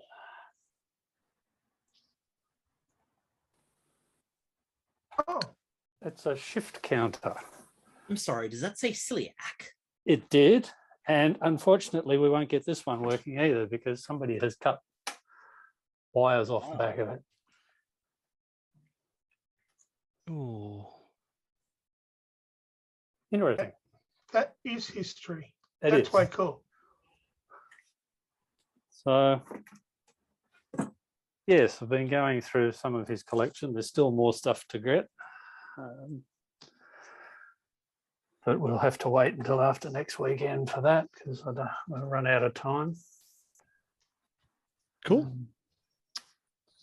Yeah, so yeah, that's all I've got to show off at the moment. No Haven't worries. been actually working on anything. He did have a couple of compact Macs, which I managed to open and pull the batteries out. Still had batteries in them. No leakage, luckily. Wow. Good save. Good save. Yeah. Oh, only a classic and an SE. I mean, Yeah. Let the classic go. yeah. Actually, it says classic on the front and classic 2 on the back. I don't know how that worked. Anyway. I've seen a couple like that, and I always thought they must have been upgraded or something. But yeah. Yeah. Dodgy technician Yeah. Swap the board, swap the front cover or something. working on two computers and Put the backs on the wrong ones. No, you just get the back bucket back when they were plentiful, and you have the cheapest upgrade that you can sell a household who doesn't know better. Yes, but anyway. Yeah, so that's all I've been up Apple to. Upgrades used to sell just the boards with the buckets, so you could get these random kind of things that would be all over the shop sometimes, and even just the front panel sometimes with a logic board, but no back bucket. So you get a weird array of different things out there in the market. Interesting. Okay, well, thanks, Murray. And last but not least, Alan, we haven't seen you for a while. It's been a long time. So, Alan, tell us what you've been up to. Yeah, I haven't been on for a while. It's and even tonight. Oh, bloody hell! I better get on. The first time I'd missed one was hey, it's Saturday reunion thing. So that took precedence. Sorry. Really? Oh, okay. Oh, that was a while ago now. Yeah, well, that tells you how long it's been since I've been on. So what have I been doing? I'm still working on a System 80. I haven't done much for the last month or so, but getting two System 80s hopefully up and running. The Dick Smith units, if everyone doesn't know what a System 80 is. Archiving stuff, yes, I've been reading a lot of discs as a guy sent me his micro-B and all his stuff to check over, and I've dumped all his discs and tapes. Bloody hell, bloody pile of them. All these bloody stuff. So yeah, got a lot of new programs out of that. That's all for the micro-B. Cool, very good. And of course, in the last couple of weeks, basically getting organised on driving up to Sydney in a few days' time with all my micro-Bs on board. I've taken 7 different micro-Bs for their micro-B open day. Awesome. Plus, accessories and all sorts of bloody things. I'm going to have a car full of monitors and micro-Bs and accessories and all that stuff. When are you heading up? I'm heading up. I'm actually going early. I'm going to head up on Wednesday. Okay, cool. And how long are you up there for? Come home Monday. Okay, so good. Doing the whole weekend. Yeah. So, well, they've got Friday night and Saturday. Yeah, they've got a special Friday. And I'm not sure if I should mention Friday night, but anyhow, my Friday night's a special bloody invite-only thing. And then Saturday, all day Saturday. Oh, awesome. That's great.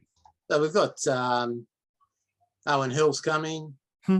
Of course, Ewan Wordworth's coming. He's driving up Thursday. We need to, I presume, Murray, you'll be there on, Friday morning sometime, or? Not Friday morning. I'll be coming back from Taree then, so probably lunchtime. Yeah, okay. At the earliest. I don't know if anybody else will be there in the morning. I imagine we can drag somebody out of bed to get over there. We'll make sure it's open on Friday morning. Yeah. Yeah, it needs to be open Friday morning so that it's going to take a while to get set up. Because we've got from the first the kit. The ACMS is, you've got a couple of the ROM-based machines, the 1632K. We're not bringing those. You've got them. I've got a 56K machine working. Overdrive, the 128K overdrive, the tally term, the 256 TC. I've got my updated one using Susie Jackson's super duper SD card, compact flash card core board. Susie's my sister. Yeah. Yeah, totally awesome. Well, the board is actually totally awesome. Basically, it emulates the hard drive, and I end up with five 5 meg partitions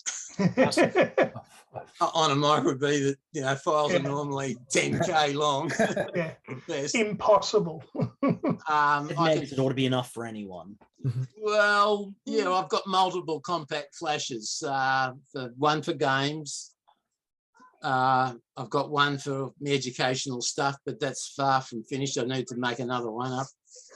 I've made them up all menu driven. I can just boot up a disk, jump to B drive, type in menu, and off I go. Alan, what's this? Could you explain a little bit more about this board? I could show it to you, but no, I can't. I've already packed it up. Sorry. The top core board of your micro B, and I'm using a premium 128K baseboard, but the top core board, which normally has the memory and floppy drive, now still has memory, but I've got 512K, so I end up with a large RAM drive. And Susie has made it so that it'll actually boot off the compact flash, which is just basically an IDE system. And the premium 128 had capabilities of booting a hard drive system. That was the Star network that they made. You could actually boot, and they made a hard drive. It was a 10 meg hard drive, which they divided up into 2 5s, because CPM or the Z80 can only see the maximum of an 8 megabyte drive. Well, rather than waste 2, you can't buy couldn't buy an 8 meg drive in those days, so it was 10s. So they made 2 5s. So a couple of guys including Susie, have played around with the software and basically refurbished. It runs off to basically a modified Peter Broughton system, and boots up to your A drive. And if you want to put a floppy drive, you can. That goes in as, I've got A, B, C, D as hard drive, and the floppy goes in as E and F if you want to put 2 of them in. So Amazing. How I actually transferred the data onto the compact flash is I actually plugged in a GoTech. So I've got a GoTech with my images on there. So I can boot up, tell the system that my E drive is either a single-sided 80-track drive, or a double-sided 80-track, or even a 5 1/4 inch 40-tracker. Tell it whichever it is, and then just copy the data from one drive to another. Slowly have done that and made up menus and finding all sorts of issues with regards to. I've ended up just pinching what they call easy menu that came on some of the second disc of your micro B 128 premium set. It's a fantastic little menu. It gives you, micro B at the top and the symbol, and you've got provisions for 8 programs, and you just press the number or the letter, and that program runs. So I've sort of worked out how to modify that to add in whatever programs I want to add. But I can't run that program out of that program. I only run once. So I've had to write some Pascal little menus, and I've done all sorts of weird things to try and get it all patched in properly. So now, I'll boot up, run menu, and it'll tell you, what do you want to play? Arcade disc number 1, arcade 2, 3, games 1, 2, 3, 4, 5, etc. Press the button. That then runs, and its original menu opens up, and you play the game. Or the program, or whatever you want to do. Yeah. I run things like Turbo Pascal, because you're playing around with a lot of files, buggerizing around with bloody floppies. You've got to keep taking all your old files off just to get room. Whereas this, you've got a ton of room there. They just dedicate D drive, 5 meg for Turbo Pascal. Go berserk. That's awesome. Yeah, and I also use Bascom for converting MBasic programs, compile them to a COM file. GBasic files, a couple of lines to change. Change the CLS command to print character 26, for example. Then clears the screen for the micro B. And a couple of other little minor things, and yeah, compile them away. So then get some games that actually now run on the micro B that were never designed to do so. So yeah, done all that. Oh, very I'll good. have that up there on. I'll have that on Saturday. I've got a bit of a soft spot for the micro B. Growing up, our school was all micro Bs. All the rich kid schools had your Apples and your PCs, and the tech school I went to was all micro Bs, and a mate of mine actually had one as well. So I have a little soft spot for them, and it's kind of cool that there's that level of development of gear going on for it. One day I might hope to get one to add to the collection, because they're cool. Yeah, well, Ewan Wordsworth, who owns Micro B now, he'll be bringing out the Micro B Classic shortly as a kit. Oh, cool. I'm not quite sure. Well, also in made up, but I don't think he'll actually have one for Saturday to show off to everybody, unfortunately, because he's using an FGPA board. It's just a one board now. There's no core board. Oh yeah. And he plugs that in. It's using your laptop RAM drive little socket, whatever you call it. I don't know what you call it. whatever you jam your RAM in on a normally in a laptop is using that same socket for the FGPA board. And is there some info on this project on a website somewhere? Yeah, just go to microbtechnology.com.au. Okay. Hang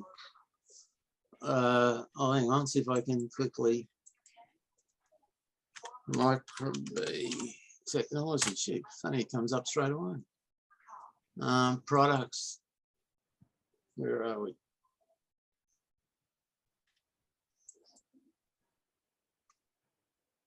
Yeah, he's. If you go to, oh, hang on, I'll see if I can. Is it the Classic Plus? There's the Classic.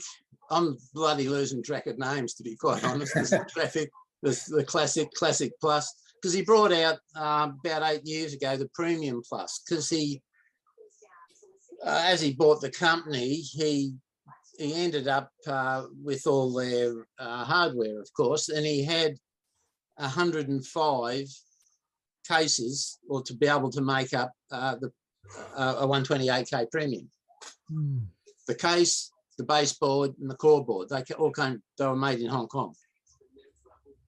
And so that's when he ended up, that's why he only limited it to 105, because that's the only had 105 of them. I've got my dinner in here, if that's okay. And he ended up designing a new core board. You got it as a kit. The baseboard was basically a standard 128K. But the core board's new. It's got Ethernet plug. But the main thing is it's got SD card. So you put all your hard drive in, your floppy images on your SD card. A couple of commands. You go in and tell it which one that you want to boot, and hit reset and boot. That's what you boot. So he sort of used that methodology with the new one that's coming. Okay. He made five, no, I think it's eight total of the 256 TC special edition, and used the same process, but it's the 256 TC case. And it was limited to 8. Well, originally it was limited to 6 because he only had 6 keyboards. He's got a couple of thousand cases there, but no bloody keyboards. Yeah, I saw the keyboard in that link there, and it's doesn't look pleasant. It's that terrible mushy micro:bit keyboard. I apologize to you micro:bit keyboard lovers, but they're terrible. Yeah. Yeah, one of the things that I see, which you need these things. new key switches. New kit with new keys. Fixes it. Yeah. So I see one of his biggest areas of our concern. Anyone can get a circuit board done. That's really, really, really easy. It's doing the injection molding for the case and the injection molding for the key tops. And that's what makes a duplicate of something. And once he's able to solve that particular problem, it'll be a really interesting project. Yeah, so you'll be getting the original kit, I believe, just as the Classic or Classic Plus or whatever, just comes as a baseboard. There's some particular school that's wanting mega numbers of them without a case. However, they will fit in the old micro:bit case if you happen to have a spare one, and they'll fit into the new, the 256 TC case as well. Oh, cool. He has made up a new keyboard. I'm not sure if it's got blue keys in like the TC. I don't know where the hell I've seen it, but hang on. Development boards. Oh no. I'm guessing the TC molds and the micro:bit molds are long gone. Oh yes, he's been in contact with the. They were made in Hong Kong. The company's been sold to somebody else, who got sold to somebody else, who got sold to somebody else, and everyone has declared no, they've been well and truly thrown out. Yeah, that's expensive. Yeah. However, we've got the artwork for them, for most of them. Not the 256 TC, but for the 128K premium unit, we've got the line drawings. So I know in theory they can be made, but at what cost? Yeah, that's right. You could have the micro:bit version of the Mega 65. Yeah, what we call it, the B120 or 128 or the B256 or something. Yeah, something stupid like that, like they've done with the Commodore. B52s, yeah. Whatever. Yeah, it is possible, but it just gets down to numbers. How many people want them? Yeah. And against the cost to produce them, it's going to be mega bucks to produce. Mega bucks. The Clear case, Adrian. Clear case. Well, first mold. I know somebody is actually going to produce a clear case, but made out of clear bits that'll be able to glue together. Perspex or something. Yeah, like out of Perspex, but all. Yeah. And he's actually used I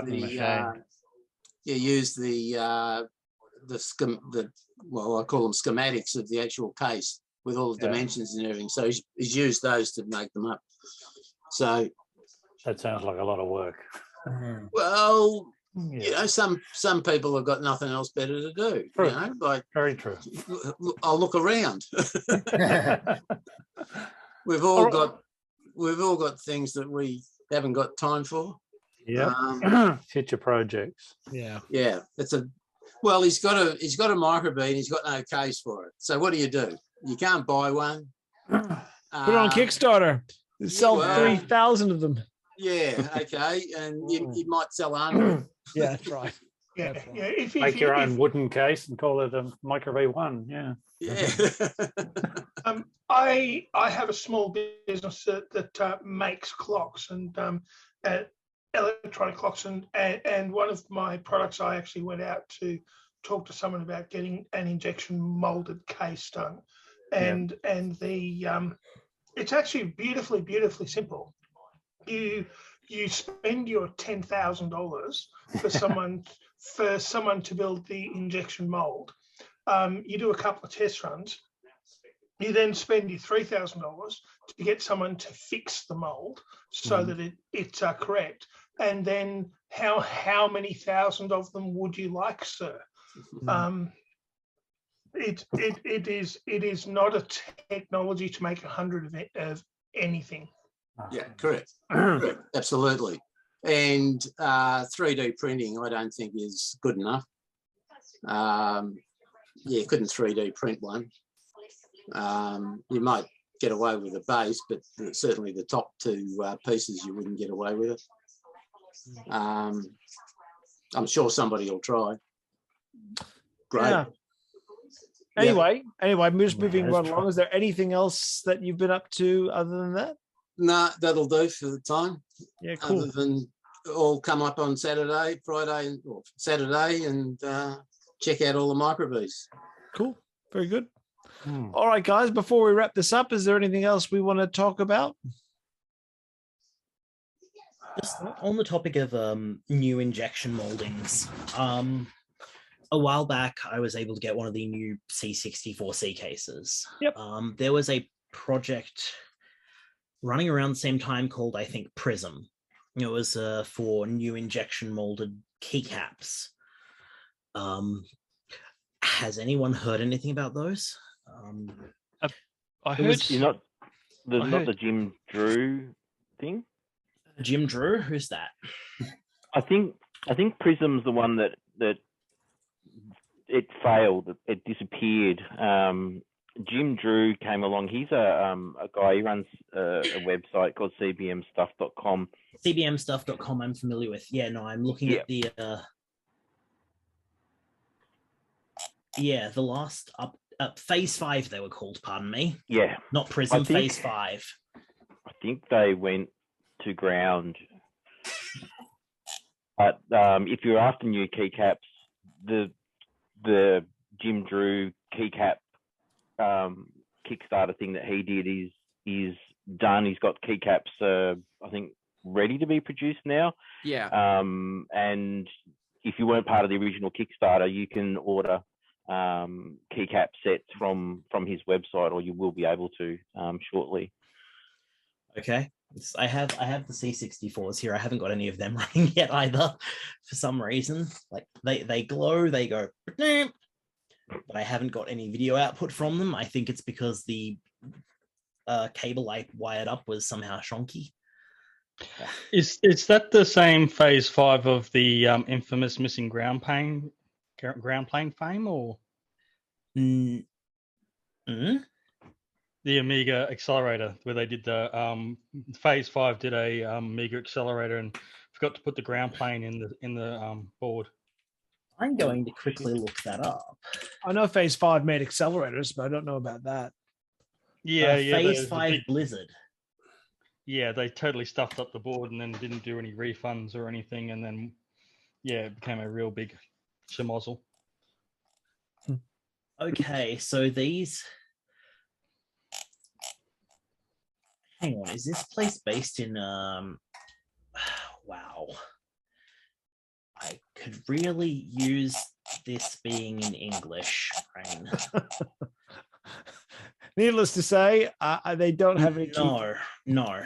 This I think somebody may have been piggybacking off the phase 5 name somehow. Because phase 5 went almost to ground. Because remember, they tried to acquire Commodore. They were one of the participants in the great desolation of Commodore, and they lost. Yeah. Cool. But I mean, they might have come back up and then died trying to make keycaps, but that seems beneath them. No, the keycaps seemed to be one guy who was just trying to make it all work. And I don't know. I get the impression phase 5 is a team of guys trying to make things work and forgetting the ground infill. Yeah. Cool. Very good. All right. So anything else? No updates on mouse balls at this stage. I still have the silver one that we talk about every month rather. Anything else we should talk about before we wrap it up? No. Good. Very good. Well, nice to see everybody. And yeah, we'll see you on the second Sunday of next month. I'll talk to you soon, guys. Yes. Thanks, Joel. All right. Thanks, Anthony. Yeah. Thanks. Thanks.